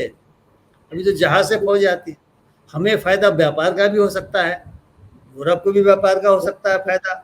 तेल भी उस रास्ते से आसानी के साथ आएगा। जो पाइपलाइन का मामला है उसमें थोड़ा चक्कर पड़ गया है। टर्की ने भी कहा कि हम भी मदद करेंगे। एक टर्की उज्बेकिस्तान से एक अलग से एक लाइन बन रही है, टर्की होते हुए बन रही है। तो एक दिन में नहीं होगा, अभी 10 साल लगे, 15 साल लगे, हम लोग दुनिया में चले जाएंगे तब होगा, कोई नहीं कह सकता। लेकिन ये एक इंटेंट हो गया। और अगर जियोपॉलिटिकल सिचुएशंस ऐसी ही रहेंगी तो थोड़ा इसमें जल्दबाजी हो सकती है। क्योंकि मोदी जी ने, सॉरी मैंने नाम ले लिया, मैं नाम नहीं ले रहा था, हमारे देश के प्रधानमंत्री ने ये कहा है कि हम नवंबर में, चूँकि जनवरी से, सॉरी 1 दिसंबर से प्रेसिडेंसी चली जाएगी ब्राज़ील के पास, तो उन्होंने कहा है कि हम नवंबर में एक समीक्षा बैठक रख लें, जो डिक्लेरेशंस हुए हैं आगे हम लोग क्या कर रहे हैं। अब आप समझ लीजिए पहली बार हो रहा है, और अगर वन इलेक्शन वन नेशन वाला कॉन्सेप्ट आ गया तो तय कर मान लीजिए कि दिसंबर के बाद ही चुनाव होंगे। क्योंकि नवंबर में दिखलाएंगे कि हमने जो डिक्लेरेशंस किए उसके आलोक में यह कार्रवाई हो रही है। एनीवे, तो इंडिया के दृष्टिकोण से जो महत्वपूर्ण चीजें हो गई, पहला तो हो गया कंसेंसस हो गया डिक्लेरेशन में, किसी ने आपत्ति, बड़ी मेहनत हुई है, कितने घंटे लोग बेचारे मेहनत किए हुए हैं। मैं सुन रहा था जो चीफ नेगोशिएटर जिनको बनाया गया है और शेरपा जिनको बनाया गया, दोनों को मैं सुन रहा था, आजकल टेलीविजन पर आ रहा था। वो ऑफिसर्स बता रहे थे कि उनको कितना मेहनत करनी पड़ी, कितने घंटे मेहनत करनी पड़ी। और जैसा मैंने बताया कि एक एक शब्द पे वहाँ पे चर्चा होती है। तो पूछा सरदेसाई ने शायद पूछा इंडिया टुडे में कि प्रधानमंत्री को इसमें आप लोगों ने इन्वॉल्व किया क्या? उसने कहा कि चूंकि हमारे देश की जो स्थिति है पूरी दुनिया पहचानती है, जानती है, तो हमने प्रधानमंत्री को जब जरूरत पड़ी तो कहा फोन करने के लिए, क्योंकि इसको कहा जाता है एक ब्रॉडर, अगर दुनिया के पैमाने पर किसी को माना जा रहा हो कि भाई जो कुछ हो रहा है सब कुछ हो रहा होगा वो सबके फायदे के लिए हो रहा होगा, तो ऑफिसर्स ही बनाते हैं। देखिए, मैंने बहुत बायलैटरल मंशूरी का भाग लिया है, तो उसमें पहले से ये एजेंडा बन जाता है, पैरा बन जाता है, ड्राफ्ट बन जाता है, और वहाँ जब निगोसिएशन शुरू होता है तो ड्राफ्ट शेयर किया जाता है कि अब पहले से भी जो फॉरेन मिनिस्ट्रीज हैं, एम्बेसडर्स को दिया जाता है, वो अपनी सरकारों से बात करके मोटा मोटी तैयार। ऐसा नहीं कि समिट में सब कुछ तय हुआ, समिट एक तरीके का कह सकते हैं कि एक अंतिम होता है दिखाने के लिए, उसके पहले सारे काम हो जाते हैं। तो ये इकोनॉमिक कॉरिडोर वाला मामला ही भारत के दृष्टिकोण से महत्वपूर्ण हो गया, जो कि हमारे सामान पाकिस्तान को अवॉइड करते हुए चले जाएंगे। ईरान से यूएस की सहमति नहीं है, इसलिए ईरान, अफगानिस्तान का तो कोई भरोसा नहीं है, इसलिए पाकिस्तान, अफगानिस्तान, ईरान को बाईपास करके आप अदन की खाड़ी में आपके जहाज अभी पहुंचते हैं, वहां से आपका माल रेल से जाएगा, यूरोप के देशों में जाएगा, और यूरोप से माल इधर आएगा, अरेबिया का माल आपकी तरफ आएगा, आपका माल वहां जाएगा, and so on so fourth. तो ये मुझे लगता है कि एक महत्वपूर्ण निर्णय हुआ है जो जब ये हो।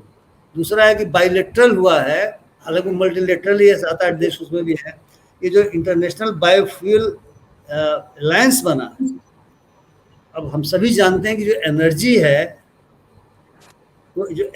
है, जो ऊर्जा है, वो तो अक्षय नहीं है, क्षय होगा। पेट्रोलियम आज न कल खत्म हो जाएगा। तो इसलिए बायोफ्यूल के बाद इथेनॉल की बात आ रही है। हमारे स्टेट बिहार में, जहाँ शिवमूर्ति जी भी जहाँ के रहने वाले हैं, इथेनॉल जब नई नीति आई, यूपीए की गवर्नमेंट में इथेनॉल की नीति नहीं ला रहे थे, लोग मान नहीं रहे थे, लेकिन अब इस सरकार ने मान लिया तो हमारे यहाँ इथेनॉल के बहुत सारे फैक्ट्रीज लग गई हैं, और जो मकई है, सड़ी हुई मकई जो फेंका जा सकता है, उसे इथेनॉल बनेगा, और इथेनॉल की ब्लेंडिंग होगी इसमें, क्या नाम है, पेट्रोल में, तो पेट्रोल कम खर्च होगा, इथेनॉल खर्च होगा, उसे पॉल्यूशन कम फैलेगा। इसमें पैसा चाहिए, तो पैसा चाहिए, तो अब ये जो अलायंस बना है, अब ये तय करेगा कि इसके लिए किसको क्या करना है, सहयोग कैसे होगा, तो सर निटी ग्रिटी बाद में वर्कआउट होगा। किंतु ये बहुत बड़ी चीज़ है, और मैं समझता हूँ कि इसमें सऊदी अरेबिया भी शामिल है, जो तेल के कुओं का बादशाह और मालिक है। अगला पॉइंट ये है कि जो अफ्रीकन यूनियन को एडमिट किया गया है, जिसको ग्लोबल साउथ कहा जा रहा है, अखिलेश जी ने उसकी चर्चा की थी, और इंडिया कह रहा है कि हम तो उसके चैंपियन हो गए हैं। नॉन अलाइंड मूवमेंट में इजिप्ट के नासिर जो थे, वे उसके कर्णधार थे, कर्ता धर्ता थे। तो नॉन अलाइंड मूवमेंट तो खत्म हो गया, कोई इसका नाम ही नहीं लेता।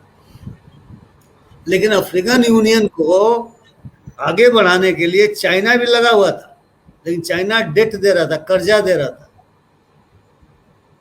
इसलिए उसके काट में शतरंज का मोहरा है मामला सब। ऐसा नहीं कि मोदी जी ने कहा तो शामिल हो गया, ये सब वर्ल्ड का जियो पॉलिटिकल चीजें हैं, उसमें होता है ना, चारा फेंका जाता है। गांव में जो सबसे कमजोर व्यक्ति होगा और जो लाठी चला सकता है, उसको शिवमूर्ति जी भी चारा फेंकेंगे, खिलंदे जी फेंकेंगे, मैं भी फेंकूंगा, आप भी फेंकेंगे, किसका चारा हो जाए।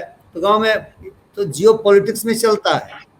अब बात ये हो रही कि भाई चाह तो रहे थे, चाइना वाले भी कर नहीं पाए, हमने करके दिखा दिया।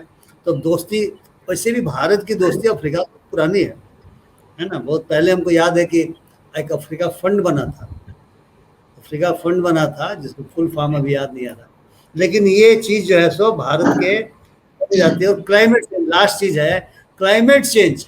हालांकि बार बार क्लाइमेट चेंज की चर्चा होती है, कॉप होते रहते हैं, और उस कॉप में कई बार तो आपको मालूम है कि ट्रंप जब था तो ट्रंप वो हट गया, बोला कि नहीं नहीं, अमेरिका में कोई क्लाइमेट चेंज समस्या नहीं है, जबकि दुनिया जहां जानती है कैलिफोर्निया के जंगलों में आग लग रही है और मतलब बारिश नहीं होती, तो क्लाइमेट चेंज का असर तो दुनिया जानती है।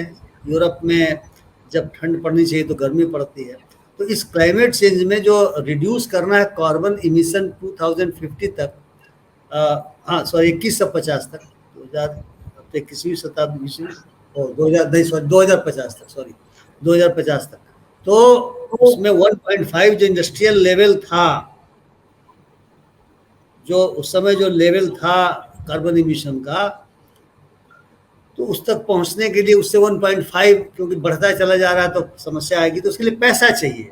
अगर आपको क्लीन एनर्जी चाहिए तो जैसे बायोफ्यूल हुआ उसके, और बहुत सारे एनर्जी के दूसरे स्रोत हैं जो क्लीन नहीं है। जैसे अमेरिका का जो चुनाव हो रहा था बाइडेन और ये आपके ट्रंप का, इसने कहा कि हम जो वर्जीनिया में माइंस है कोयले की, खास करके वेस्ट वर्जीनिया में मुझे जाने का मौका मिला, कोयले की बहुत माइंस है, तो कहा कि हम उसे कम करेंगे और क्लीन एनर्जी की तरफ जाएंगे। हंगामा मचा कि तब तो तुम जो लोग इसमें इंगेज्ड हैं बेरोजगारी बढ़ेगी, रोजगार के पर हमला कर रहे हो।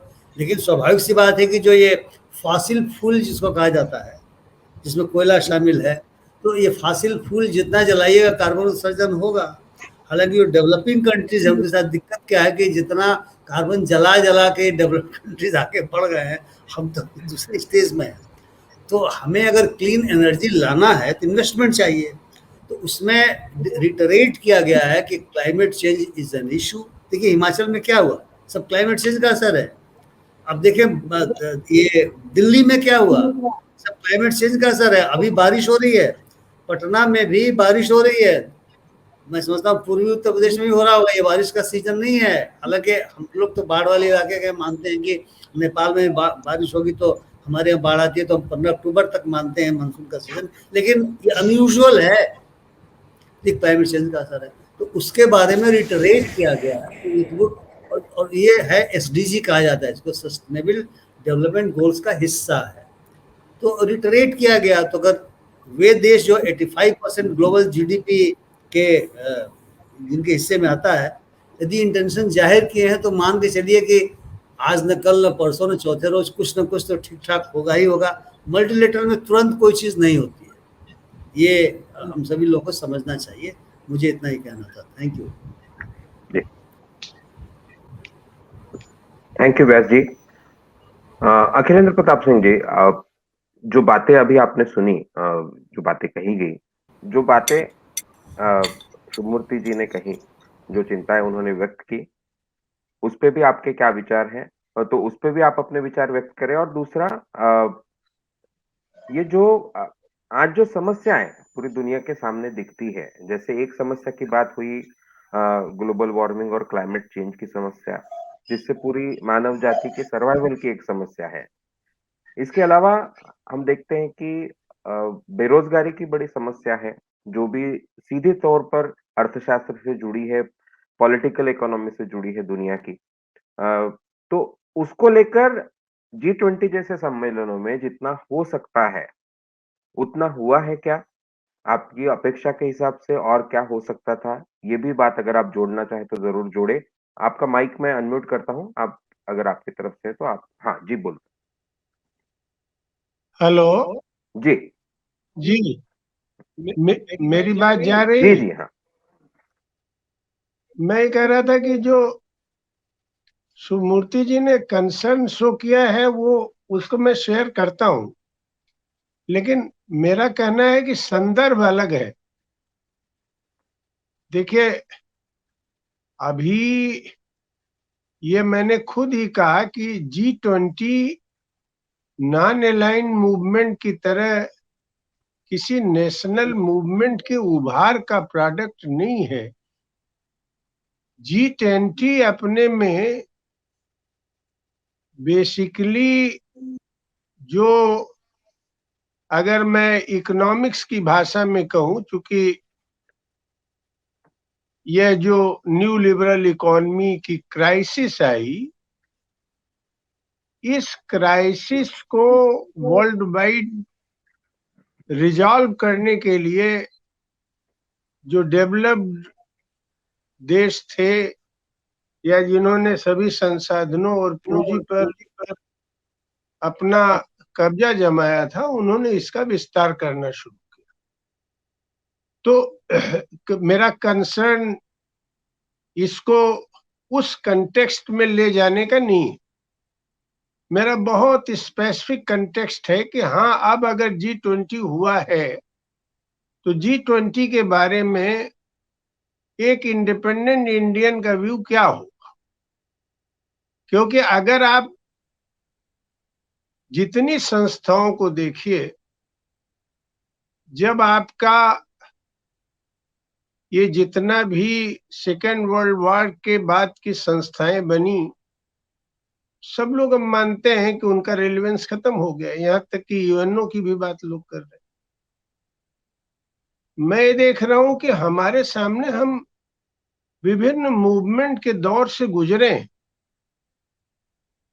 कोई एक आंख मूंद के किसी एक पैटर्न पर, किसी एक इंटरेस्ट में, कोई पर्सनल डायमेंशन लेके, कोई हमने मूवमेंट की न शुरुआत की न उसका अंत होता है। हम जो एक कॉमन आदमी के बतौर देखते हैं कि हमें गिवन सिचुएशन में क्या करना है। जैसे अभी आप देखिए, लोग ये मानते हैं कि इस देश में फैसिज्म को डिफीट देने के लिए एक ब्रॉड कोलिशन होना चाहिए, उनका समर्थन किया जाना चाहिए। मेरे ख्याल से हम और शुभमूर्ति जी नेशनली इस पर कई मीटिंगें भी की हैं। लेकिन क्या जिस कोलिशन से हम उम्मीद करते हैं उसमें कोई दमखम है क्या? क्या कोई अल्टरनेटिव पॉलिसी बदल देगा? हमको एक लिमिटेड हमारे पास चॉइस है, क्योंकि हमारे पास अपनी कोई इस तरह की स्ट्रेंथ नहीं है कि हम बैलेंस बदल दें। आज थर्ड वर्ल्ड कंट्री में, इवन आप पूरे यूरोप में देख लीजिए, लेफ्ट मूवमेंट का या इवन राइजिंग डेमोक्रेटिक मूवमेंट का कोई नाम लेवा नहीं। ये मैं एक्सट्रीम बात नहीं कह रहा हूं। तो अब इस गिवन सिचुएशन में हम बड़ी बड़ी बात कर दें तो वह या तो मोनोलॉग हो सकता है या डिमागोगी हो सकती। हम उस कंटेक्स्ट में इसको कह रहे हैं, सुमूर्ति जी से शेयर करते हुए, कि यह जो क्राइसिस है हमारे दुनिया के पैमाने पर इस इकोनॉमी ने दी है, G20 उसको हल करने का एक प्रयास है। और इस पर मैं यह भी जोड़ देता हूं, ये प्रयास से ये रिजॉल्व नहीं होगा। जैसे ही, बात सही कह रहे हैं सुमूर्ति जी, जैसे ही यहाँ कंसेंसस हुआ, बाहर में देखिए इसकी बातें होने लगी कि भाई ये क्यों नहीं यूक्रेन को उठाया गया, नहीं किया गया। तो इस पर ओपिनियन डिवाइडेड है, क्योंकि कुछ लोगों को लगता है कि भाई नाटो के कंसर्न को डेमोक्रेट्स छोड़ देते हैं, कुछ लोगों को लगता है कि चीन में तानाशाही है, विरोध ही होना चाहिए, लोगों को लगता है कि भाई किससे ज्यादा विरोध करना चाहिए, किसको ज्यादा थ्रेटेंड महसूस कर रहा है। तो मैं उन सब संदर्भों में अभी नहीं गया हूं। मैंने उसीलिए कहा हमारा जो विकास का मॉडल है वो जस्टिस नहीं कर रहा है, और जो हमने अपने प्रियम्बुल में जिस जस्टिस की व्याख्या की है, उस जस्टिस को थियोरेटिकली खारिज करने के लिए बीजेपी के आइडियोलॉग और आरएसएस के आइडियोलॉग काम कर रहे हैं। कह रहे हमारे अपने संस्कार में कभी जस्टिस नाम की चीज नहीं थी, हम दया भाव करते थे। तो जस्टिस का सवाल भी अगर कहीं किसी फोरम पर उभर जाता है तो वह एक बड़ी बात है। और इस दौर में हम लोग भी तो कंसेंसस ही बनाना चाहते हैं, जहां पार्टीज का लेफ्ट हो, मध्य हो, दक्षिण हो, जो भी व्याख्या आप कर लीजिए, पार्टीज बड़े लिमिटेशंस में काम कर रही हैं, डेमोक्रेटिक मूवमेंट राइज नहीं कर पा रहा है। तब भी हम लोग ये सोचते हैं कि मिनिमम कंसेंसस बना के लोगों के साथ काम किया जाए और अपनी ऑटोनॉमी को रिटेन किया जाए, ऑटोनॉमी को ना खत्म कीजिए। इसीलिए मैं कह रहा हूं कि अभी हम ये कह दें, भाई हमने वो एक समय में उठाया था, बीपी सिंह ने मीटिंग बुलाई थी, मैं उस समय एमएल का रिप्रेजेंटेटिव बन के गया था, मैंने कहा डब्ल्यूटीओ में रहने का लॉजिक क्या है, छोड़ दीजिए इसको। बाद में जो एसपी शुक्ला हमारे चूंकि बहुत पहले से क्लोज में थे, फाइनेंस सेक्रेटरी भी थे, उन्होंने कहा कि अखिलेंद्र अगर सब छोड़ दीजिएगा तो रहिएगा कहाँ आप। तो सवाल यह है कि अभी गिवन सिचुएशन में शुभमूर्ति जी यही फोरम है, और इस फोरम का यूटिलाइजेशन मोदी और आरएसएस के लोग अपने पक्ष में करेंगे। वन नेशन वन इलेक्शन नारेबाजी में तो कहीं कोई पीछे नहीं हो सकता है कि इसको आगे बढ़ा दें या पहले करा दें। तो ऐसी सिचुएशन में मैंने एक लार्जर कंटेक्स्ट में कहा कि हमारे देश में यह दो प्रश्न जरूर ऐसे लगते हैं कि जहां कॉन्फ्लिक्ट को रिजॉल्व करने की एक कोशिश हुई है। कॉन्फ्लिक्ट रिजॉल्व हो गई है ऐसा मैं नहीं कह रहा हूं, कॉन्फ्लिक्ट सब रिजॉल्व हो जाएगी और ये सब फोरम रिजॉल्व कर देंगे ऐसा मानना नहीं।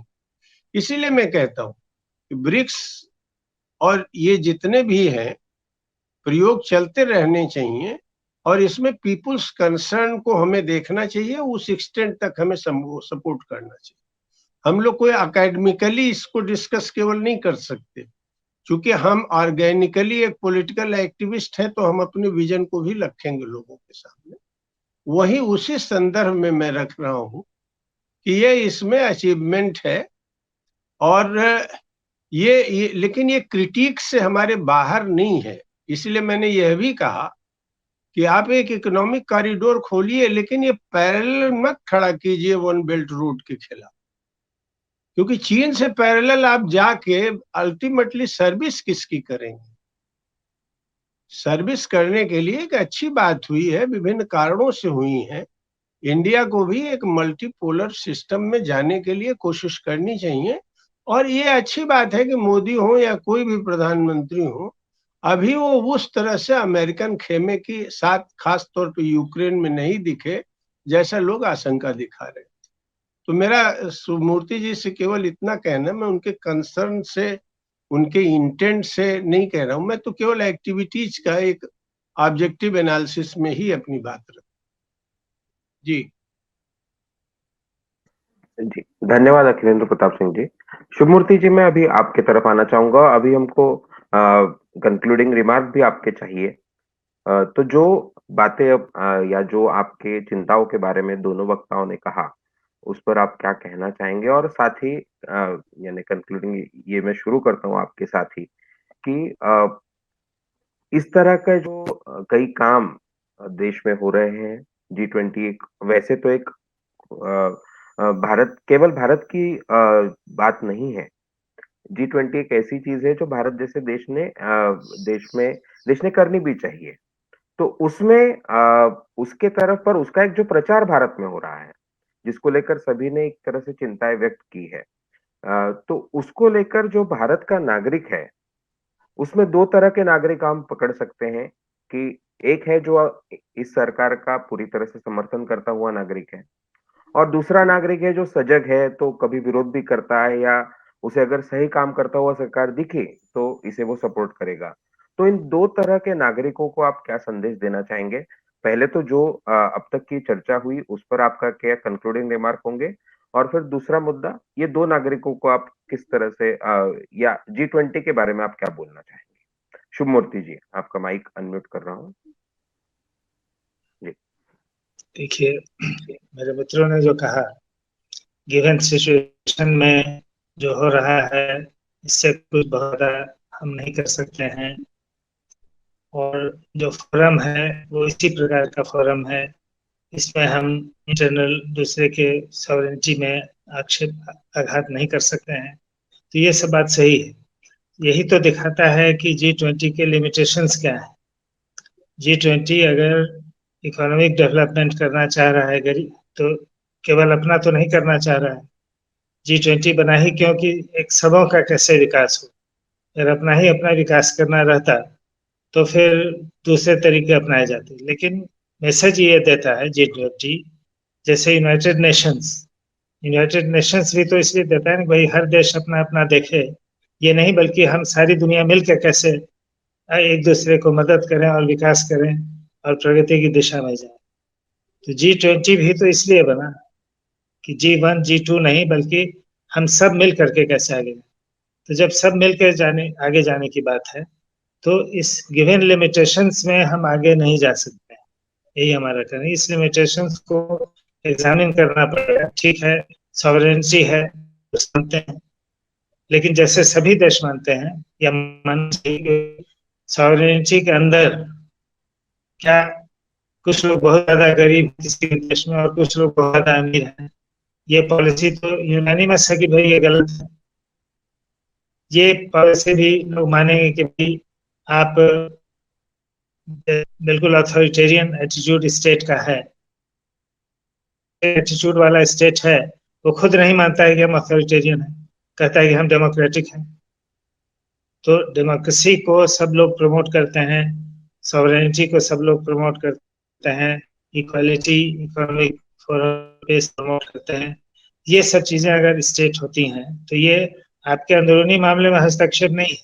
ये तो आप मानते हैं कि ऐसा नहीं होना चाहिए, भले आप करते हो नहीं, लेकिन आपकी मान्यता है तो उस मान्यता को आप कलेक्टिवली घोषित कीजिए। इसमें आप घबराते हैं तो वो हम समझते हैं कि G20 में इन सब चीजों को सोचा जाना चाहिए। जैसे मोदी जी ने अलग करके ट्रूडो जो कनाडा के राष्ट्रपति हैं उनको,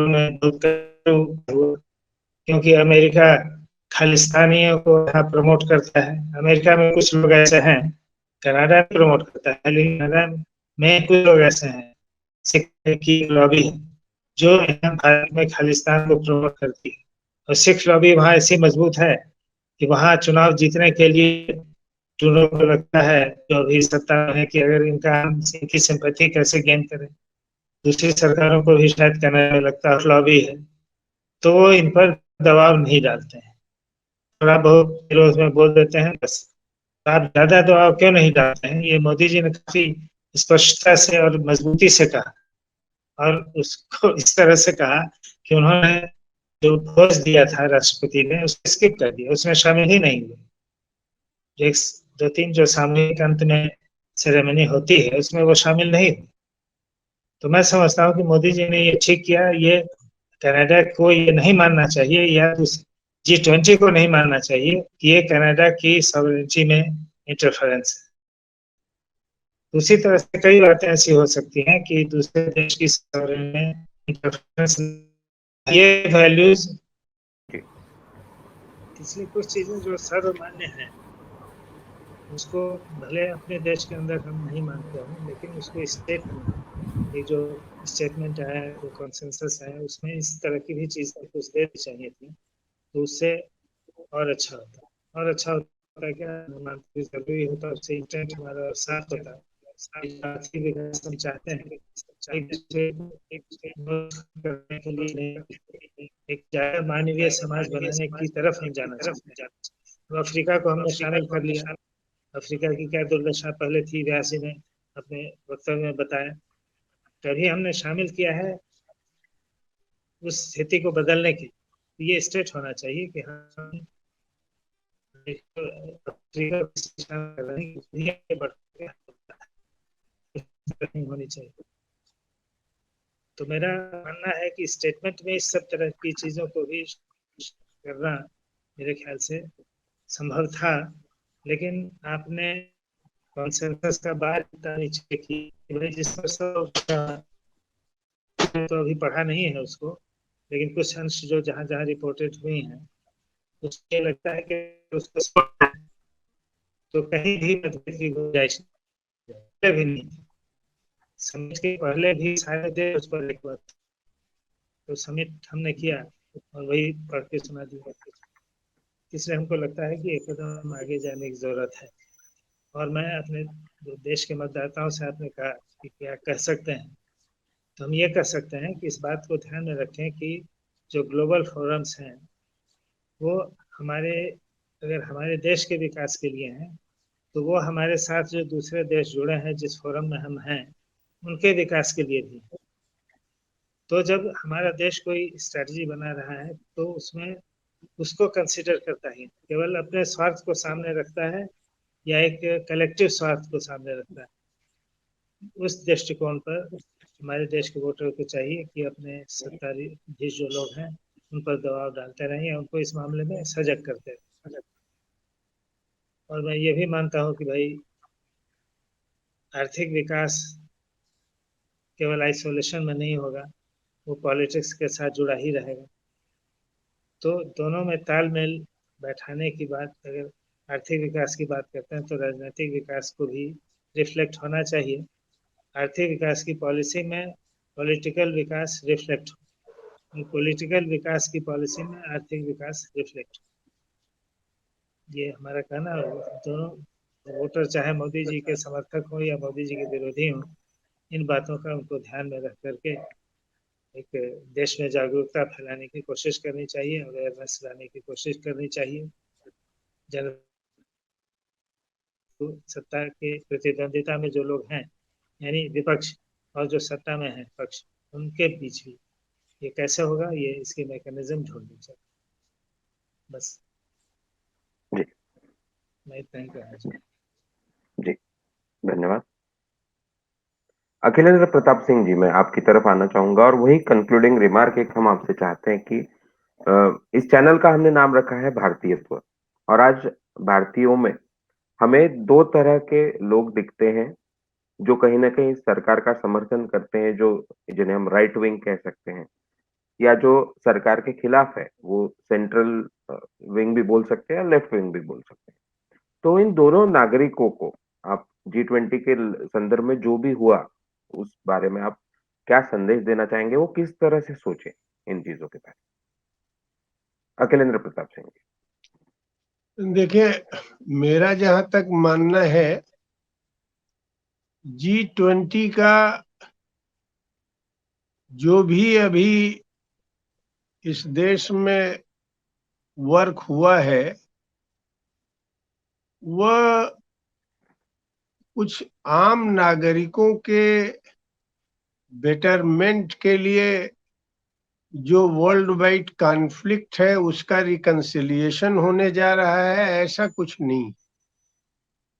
जहां यह दरअसल G20 में भारत में इतना भारत के नागरिकों को संतोष करना पड़ेगा कि जो हमने नेशनल मूवमेंट और 1947 में अपना कम से कम एक ऑटोनॉमी का कंसर्न रखा था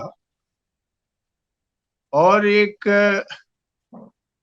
साउथ का, पिछड़े देशों का की एक वॉइस बने, वह विभिन्न जिगजैग से होते हुए अभी इस रिजीम में भी कंटिन्यू करते हुए दिखी है। लेकिन जो सबसे बड़ा खतरा है, इसको आरएसएस और मोदी सरकार हिस्ट्री से काट के अपनी आइडियोलॉजी और अपनी पार्टी की उपलब्धि के बतौर प्रचार करेगी और इलेक्शन में इसका उपयोग करेगी। मैं आपके माध्यम से आम नागरिकों से यह अपील करता हूं कि उससे भी उन्हें सचेत रहना चाहिए और इनके किसी भी इस तरह के डिवाइस के ट्रैप में नहीं फंसना चाहिए। बहुत बहुत धन्यवाद जी। व्यास जी, वही सवाल आपसे भी कि जो भारत का नागरिक है वो इस तरह के सम्मेलन, उससे जुड़े प्रचार की तरफ किस तरह देखे, जो सम्मेलन में हुआ उससे वो क्या सीखे और आगे के लिए क्या सोचे? देखिए, मेरा मानना है कि जो भारत का नागरिक है वो बड़ा इमोशनल व्यक्ति है। अभी एक रवीश कुमार पे डॉक्यूमेंट्री बनी है और वो यूट्यूब पर उपलब्ध है, आज मैं उसको देख रहा था, क्योंकि एफएम रेडियो में गाड़ी में बैठा था, सुन रहा था। उसने कहा कि इसके पहले कि यूट्यूब से हटा लिया जाए, आप उसको देख लें। मतलब वो अपने श्रोताओं से कह रहा था, coincidentally I was one of the listeners. और मुझे वो डॉक्यूमेंट्री, एक लेफ्ट के हमारे मित्र हैं दिल्ली में, उनकी श्रीमती जी ने भेजा था। तो मैं किसी मीटिंग में बैठा था, तो मैंने थोड़ा सा उसको सुना मीटिंग शुरू होने के पहले, और फिर सोचा कि बाद में सुनूंगा। कोइंसिडेंटली जब सुनने का वक्त आया तो देखा कि वो डिलीट हो चुका था। तो मैंने बेचारे आपने कहा डिलीट कर दिया। जो मुझे एफएम वाले की बात याद थी कि इसके पहले कि यूट्यूब से हट जाए, आप लोग उसे देख ले तो ज़्यादा अच्छा है। तो उन्होंने कहा कि रवीश कुमार ने कहा है कि हटा लीजिए। तो मैंने कहा होगा। तो मैंने अपने यूट्यूब में देखना शुरू किया तो मुझे मिल गया। तो मैंने उसको पूरा देखा।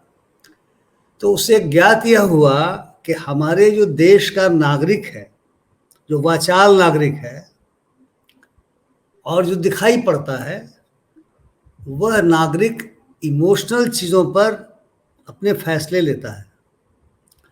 अब उस डॉक्यूमेंट्री में दिखलाया जा रहा था कि पट्टा रवीश कुमार परेशान है और उसको एनडीटीवी के स्टूडियो में भी परेशानी हो रही है, जितना सपोर्ट चाहिए उतना नहीं मिल रहा है, एडवर्टीजमेंट एनडीटीवी को नहीं मिल रहा है, कई बार उसका गायब कर दिया जा रहा है। जो कार्यक्रम चलता है वो बनारस में नहीं दिखलाया गया या अन्य जगह नहीं दिखलाया गया। और जो उसके बरक्स जो दूसरे प्राणी हैं, जिसको आज की तारीख में वो गोदी मीडिया कहता है और उसी नाम से कुख्यात है, वे चीख रहे थे। और वे तो हमेशा चीखते हैं, चूँकि अब हम लोग आजकल गोदी मीडिया देखते नहीं हैं, तो उन लोगों की चीखों की उतनी जानकारी हमें नहीं है। हमने G20 के संदर्भों में इंडिया टीवी इंडिया टुडे को देखा, जो चीख नहीं रहे थे। उसमें एक आध प्राणी ऐसे जो चीखते पाए जाते हैं, लेकिन दूसरे ऐसे चैनल जहाँ कुछ चीखते पाए जाते हैं। जो चीख रहे थे उसका जनता पे असर दिखाई दे रहा था उस डॉक्यूमेंट्री में, कि एक जगह रवीश कुमार बेचारे गए और लोगों ने मतलब मोदी जी का नाम लेके उनको एक तरीके से कोशिश किया कि इनको बेइज्जत भी किया जाए। बेचारे चुप हो गए। दिल्ली यूनिवर्सिटी में गए, वहाँ भी एक शिक्षिका ने शुरू किया कि अब हायर एजुकेशन, उसके चैलेंजेस की वजह क्या बोल रहे हैं, आदि इत्यादि। तो उसको देखने से बिल्कुल स्पष्ट हुआ। और पुलवामा की बात आई, 2019 की चर्चा उसमें थी, कि होने के बाद से पूरा प्रदेश बदल गया और ये पट्टा परेशान हो रहा है कि बेरोजगारी है, गरीबी है, दाएं है, बाएं है। लेकिन जनता बोल रही थी कि देश बचेगा तभी न बेरोजगारी और रोजगार की बात आएगी। तो देखिए, हमारे देश के लोग धर्म प्राण भी हैं, धर्म भीरू भी हैं, और उनके अंदर जो सदियों से कुछ चीज़ें सुप्त थी, क्योंकि मेरा अपना खुद का चैनल है तो मैं उसमें बहुत सारी इस तरह की बातें व्यक्त करता रहता हूँ, तो वो बाहर दी गई हैं। और वो नफरत, धर्म का मतलब नफरत हो गया है। मैं तो हिंदू धर्म के बारे में कोट करता हूँ उसमें उपनिषदों से, उसके 4 चरण माने जाते हैं। सत्य अहिंसा, जो गांधी जी का भी है, सत्य अहिंसा है, और उसमें क्षमा है, और उसमें दया का भी जिक्र है। तो ये धर्म के चरण हैं। अब नफरत कहाँ इस बीच में आ जाएगी, आप समझ सकते हैं। मैं उपनिषदों को कोट करता हूँ कि भाई सर्वे भवन्तु सुखिनः की बात होती है। अब देखिए, इस G20 में जो उपनिषद से, महापुराण से लिया गया है, अयम निजः परो वेति गणना लघुचेत साम उदार चर्चा राम तो वसुधैव कुटुम्बकम। तो जब पूरी वसुधा कुटुंब है, तो फिर हमारे देश में ऐसा क्यों नहीं हो रहा है कि विभिन्न जातियों, विभिन्न धर्मों, विभिन्न नस्लों के लोगों में ये सरकार या जो सत्ता या शासक वर्ग है, वह उनके बीच में हार्मनी क्रिएट करने की कोशिश करे। तो नफरती माहौल है। उसके डॉक्यूमेंट्री में भी वही दिखलाई पड़ रहा है कई वर्षों से, और हम लोग देख रहे हैं। मैंने एक चैनल में हमने बनाया कि ये जो नफरत का विष है, हलाहल है, इसको पीने के लिए शिव नहीं आएंगे, हमारे आपको लड़ना पड़ेगा। यहाँ तो बिल्कुल स्थिति पलट गई है। मोबिलाइजेशन ऐसा हो गया है कि आप सभी नागपुर में आप हैं तो खैर आपको क्या बताना है, स्थिति अच्छी नहीं है। तो वैसी दशा में जो भावुक लोग हैं, जो इमोशनल लोग हैं, मेरी समझ ये है कि उन तक पहुंचना होगा। इस तरह के कार्यक्रमों और सेमिनारों से। देखिए, मैं तो एक बहुत ही क्या नाम है, सुमूर्ति जी तो ग्रास रूट के काम कर ही रहे हैं। हम भी रिटायरमेंट के बाद ग्रास रूट पर काम करें एक संगठन के साथ, और मैं देख रहा हूं और कोशिश हम लोग कर रहे हैं, लेकिन हमारी कोशिश कितनी कामयाब होगी हम नहीं कह सकते।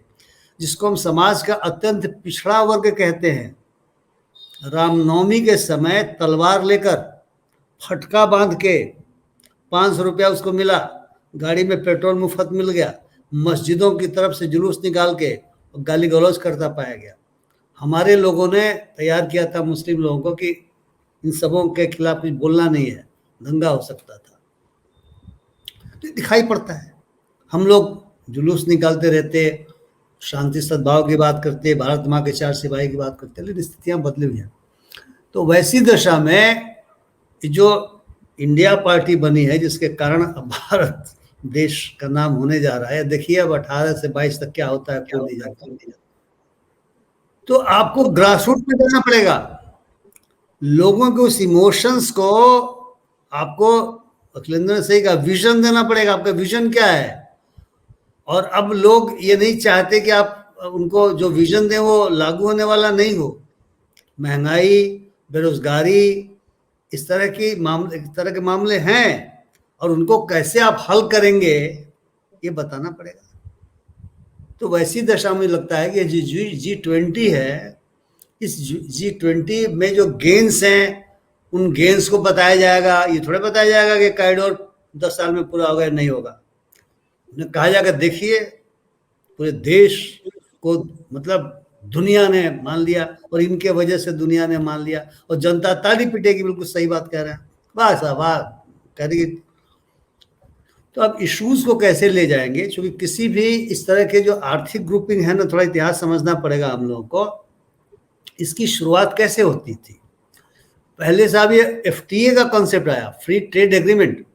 माना जाता है, रिकार्डो की थियरी है कि अगर ट्रेड बढ़ेगा तो समृद्धि आएगी, क्योंकि सामान बिकेगा तो प्रोडक्शन होगा, प्रोडक्शन होगा तो रॉ मटेरियल भी लोग खरीदेंगे, मजदूरों को मजदूरी भी मिलेगी, यानी डिमांड बढ़ेगा, सप्लाई बढ़ेगी, तो सप्लाई चेन के कारण आपका समृद्धि आएगी, यानी गरीबी हटेगी। ऐसा वो इनइक्वालिटी की बात नहीं सोचते। बेरोजगारी हटेगी, क्योंकि लोगों को काम मिलेगा, प्रोडक्शन ज़्यादा होगा, ज़्यादा आदमी की आवश्यकता पड़ेगी। ये उसका पूरा कॉन्सेप्ट रहा है। इसलिए फ्री ट्रेड एग्रीमेंट्स बने कि भाई टैरिफ घटाओ, कस्टम्स ड्यूटी घटाओ, जो लैंडेड कॉस्ट है। मान लीजिए कि मेरे और अमेरिका के बीच में कोई ट्रेड हो रहा है, तो मेरे किसी सामान का लैंडेड कॉस्ट उसके सामान से अगर कम होगा तो मेरा सामान लोग खरीदेंगे, अगर क्वालिटी बढ़िया होगी तो, या वाइस वर्सा, उसको लैंडेड कॉस्ट कहा जाता है। तो कि टैरिफ ऐसा होना चाहिए कि कंपैरेटिव एडवांटेज हो। जैसे कॉन्सेप्ट ये कि यदि खाना बनाना महंगा है या परेशानी का सबब है तो खरीद लीजिए खाना। अमेरिका में मेरी बेटियां रहती हैं, हम लोग जाते रहते हैं, वो खाना थोड़े बनाते हैं, कहते पापा इंडोनेशिया का डिश खाओगे? अब कौन इंडोनेशिया का डिश खाएगा, नहीं खाएगा। जापान का खाओगे? हम लोग अपना रोटी दाल सब्जी श्रीमती जी बना देती हैं या चावल बना देती हैं तो खा लेते हैं, क्योंकि इससे उनका इकोनॉमी बढ़ रही है। इस तरह का कंज्यूमर उन्होंने पैदा किया है जिसको खाना बनाना नहीं है। तो मैंने छोटा सा उदाहरण दिया, इसको कंपैरेटिव एडवांटेज कहते हैं। कोई चीज़ आप अपने आप बनाएंगे, अपने देश में बनाएंगे, वो एडवांटेजियस आपके लिए होगा। ट्रेड से मंगा लेंगे वो एडवांटेजियस होगा। तो वैसी दशा में इन फोरम्स में FTA की पहले से चर्चा होती थी। ECM याद कीजिए, यूरोपियन कॉमन मार्केट होता था, जो बाद में ECM कन्वर्ट हुआ यूरोपियन यूनियन में। अब ब्रेक्सिट हो गया, ब्रिटेन हट गया, उसको लगा मुझे तो नुकसान हो रहा है, ठीक है। तो खैर GATT था, general agreement and trade in tariff, और वही WTO हुआ, मल्टीलेटरलिज्म वहीं से शुरुआत हो रही है बड़े पैमाने पर। FTA उसके पहले कई देशों के बीच FTA आपस में होते थे, अभी भी बायलैटरल रूप में लोग चर्चा करते हैं। तो वो WTO याद कीजिए, चाइना जो अपने को कम्युनिस्ट कंट्री कहता है, मुझे वहाँ जाने का 2 बार मौका मिला है, और मैं ढूंढता हूँ कि कहाँ पर कम्युनिज्म दिखलाई पड़े। मुझे तो बहुत कम दिखलाई पड़ता, और सुमूर्ति जी कह ही रहे हैं कि वो तो टोटलिटेरियन गवर्नमेंट है। खैर जो भी हो, जो भी उसका मॉडल हो, तो वो खुद WTO में शामिल होने के लिए लालायित था और शामिल हुआ, क्योंकि मल्टीलेटरलिज्म के बिना काम नहीं चल सकता, और ट्रेड के बिना मेरा माल मेरे डोमेस्टिक मार्केट में अगर नहीं बिकेगा तो मैं क्या करूंगा? मैं अपने सप्लाई चेन को कम करूंगा, मैं प्रोडक्शन को कम करूंगा। तो इसलिए मेरा मार्केट मिलना चाहिए। तो ये डेवलपिंग कंट्रीज के लिए भी जरूरी है, डेवलप्ड कंट्रीज के लिए जरूरी है। अब डिपेंड करता है कौन कितना लाभ ज्यादा लेता है, क्योंकि कंपैरेटिव एडवांटेजेस होगा और स्ट्रेटेजिक एडवांटेज होगा। जैसे चाइना के बारे में हम लोग मानते हैं कि बहुत सारा माल हमारे मार्केट में डंप करता है, इसलिए एंटी डंपिंग लॉ बना हुआ है। हम इतना एंटी डंपिंग ड्यूटी लगा देते हैं, उसका लैंडेड कॉस्ट इतना ज़्यादा हो जाए कि उसका माल नहीं बिके। तो क्योंकि ये संभावना हो सकती है कि आपने कॉस्ट इतना कटिंग कर दिया कि आपका माल जो है सो सस्ता हो गया और हमारे मार्केट में आप डंप कर रहे हैं। तो ये सेफगार्ड्स भी बनाए गए हैं। तो मैं समझता यही हूँ कि जो इंडिया की पार्टीज है, मैं लेफ्ट राइट नहीं कहूँगा, लेफ्ट की तो ताकत बहुत कमजोर दुर्भाग्य से हो गई है, तो जो इंडिया की पार्टीज हैं इनको एक अल्टरनेट विजन लेके आना पड़ेगा कि आप अगर आते हैं श्रीमन तो आप, और इमोटिव इश्यूज भी लाना पड़ेगा। आप कुछ चीज़ों को गाली दे करके जनता को अपनी तरफ कर पाएंगे, संभव नहीं है। वे जैसा कर रहे हैं उनके बरखिलाफ आप क्या बढ़िया चीज़ लाइएगा। जैसे मोहब्बत की दुकान की बात हो रही है, हम तो सबसे कायल हैं। हम तो भारत जोड़ो यात्रा जब आ रही थी तो उस पर यूट्यूब पर लगातार हम श्रीमती जी हमारे देखते थे, हमको अच्छा लगता था। लेकिन जरूरी थोड़े कि दूसरे को अच्छा लगेगा, मैं व्यक्तिगत बात कह रहा हूँ आपसे। तो मोहब्बत की दुकान जो नफरत के बाजार में चर्चा चल रही है, तो एक विजन है, इस विजन को भी आगे बढ़ाना चाहिए। महंगाई पर आप कैसे करिएगा कंट्रोल, कैसे बेरोजगारी पर कैसे कीजिएगा, कैसे फोकस कीजिएगा इन्हीं सब चीज़ों पे, उस राष्ट्रवाद का मुकाबला कैसे कीजिएगा, उस हिंदू राष्ट्र का मुकाबला कैसे कीजिएगा, आप कहाँ से ला करके समझाइएगा कि देश सबका है। उपनिषदों से लाना पड़ेगा आपको, नहीं लाइएगा तो दिक्कत होगी। आपको माइनॉरिटी कम्युनलिज्म की भी आलोचना करनी पड़ेगी। देखिए, कम्युनिस्टों की सबसे बड़ी खराबी जो मैं मानता हूँ यह रही कि उन्होंने कभी माइनॉरिटी कम्युनलिज्म की शिकायत उस तरीके से की ही नहीं, या कांग्रेस के साथ भी वही रहा। तो लोग उदाहरण देते हैं, वो कहते हैं देखिए तो तुष्टीकरण कर रहे हैं, जबकि आज की तारीख में तुष्टीकरण किसका हो रहा दिखाई पड़ रहा है। लेकिन आप कैसे कह सकते हैं कि शाहबानो केस में आपने मुल्लाओं की बात मान करके को उस फैसले को नहीं माना। तो आपको बहुत खरा खरा एक विजन देना पड़ेगा, और दूसरी पार्टी या जो दूसरा ये जो ग्रुपिंग बना हुआ है एनडीए का, वो क्या दे रहा है, उसका मुकाबला आप कैसे कर रहे हैं। हम लोग उत्तर प्रदेश में कहते थे गढ़ महोबा की लड़ाई है ये, तो अल्लाह उदल एक तरफ है, दूसरी तरफ दूसरे लोग हैं। तो कैसे आप उसका मुकाबला कीजिएगा जो भी समय बचा हुआ है। ये मैं कहना चाहूँगा कि जो लोग इससे जुड़े हुए हैं उनको सोचना चाहिए। अभी तो गांधी जी पे संकट है, हालांकि हमको राजघाट ही जाना पड़ा सबको, लेकिन मूर्ति जी का जो सर्व सेवा आश्रम में, क्या उसका नाम है, उसको जमींदोज कर दिया, कब्जा कर लिया पुलिस ने बनारस में। ये लोग वहाँ पर जा करके आंदोलन करते रह गए। देश में कहीं उसको लेके हलचल नहीं मची, ये आप समझ लीजिए, कोई हलचल नहीं मची। तो इस देश को समझना पड़ेगा कि हलचल क्यों नहीं मच रही है। अंत में वही गांधी जी का, हम सोच रहे थे कल जब वो गीत बज रहा था, ईश्वर अल्लाह तेरो नाम, कि कोई पूछ लेता कि ये ईश्वर अल्लाह क्या होता है, तो क्या लोग बताते कि ईश्वर अल्लाह तेरो नाम मतलब क्या, वो बताते इसका मतलब क्या है। तो अभी हमारा देश डिवाइडेड है, ध्रुवीकृत है, ध्रुवीकरण बहुत तेज हुआ है। मेरा मानना है कि ध्रुवीकरण के परिणाम स्वरूप ही हिंदू मुसलमान का मसला बड़ा भयानक हो गया है। मीडिया हिंदू मुसलमान करता रहता है, गोदी मीडिया जिसको हम लोग कहते हैं। कैसे आप उसका मुकाबला कीजिएगा, आपके पास क्या उसका साधन होगा, ये सारी चीज़ें मैं समझता हूँ कि उस पार्टी को भी जो इनके विरुद्ध आना चाहता है उसको सोचना चाहिए, और उसको G20 से भी यही लेना चाहिए। जो पैरा 78 की मैंने बात की ना, डिमांड करना चाहिए कि तुम इथनिक डाइवर्सिटी का सम्मान करो। कहेगा वो दूसरी बात करेंगे, बट लाना चाहिए उस पर। रिलीजियस डाइवर्सिटी का सम्मान करो, लाना चाहिए उस पर। अब कैसे लाएंगे, जनता में किस प्रकार से आप इतने कम समय पैदा करेंगे, सत्ता चाहिए तो करना तो पड़ेगा। तो मेरा तो इतना ही कहना है। Thank you. धन्यवाद जी, धन्यवाद व्यास जी। दोस्तों, आपने पूरी चर्चा सुनी G20 सम्मेलन पर। आपने जो हमारे माननीय सारे मेहमान थे जिन्होंने अपने विचार यहाँ पर रखे, बहुत महत्वपूर्ण विचार रहे। एक भारतीयता चैनल की तरफ से भारत के नागरिकों को जो ये प्रोग्राम देख रहे हैं, उसमें अगर आप समर्थक हैं सरकार के, ठीक है, आपका अधिकार है, पर एक जो बात आप तक केवल गोदी मीडिया से पहुंचती है या केवल व्हाट्सएप यूनिवर्सिटी से पहुंचती है, कि आज मोदी जी अध्यक्ष बन चुके हैं G20 के, वैसी कोई बात नहीं थी। G20 सम्मेलन, अभी G21 होगा अगले साल, वो हर साल किसी न किसी देश में होता है, जो ये 20 और 21 देश हैं उनमें, और उनमें से कोई ना कोई मेजबान होता है।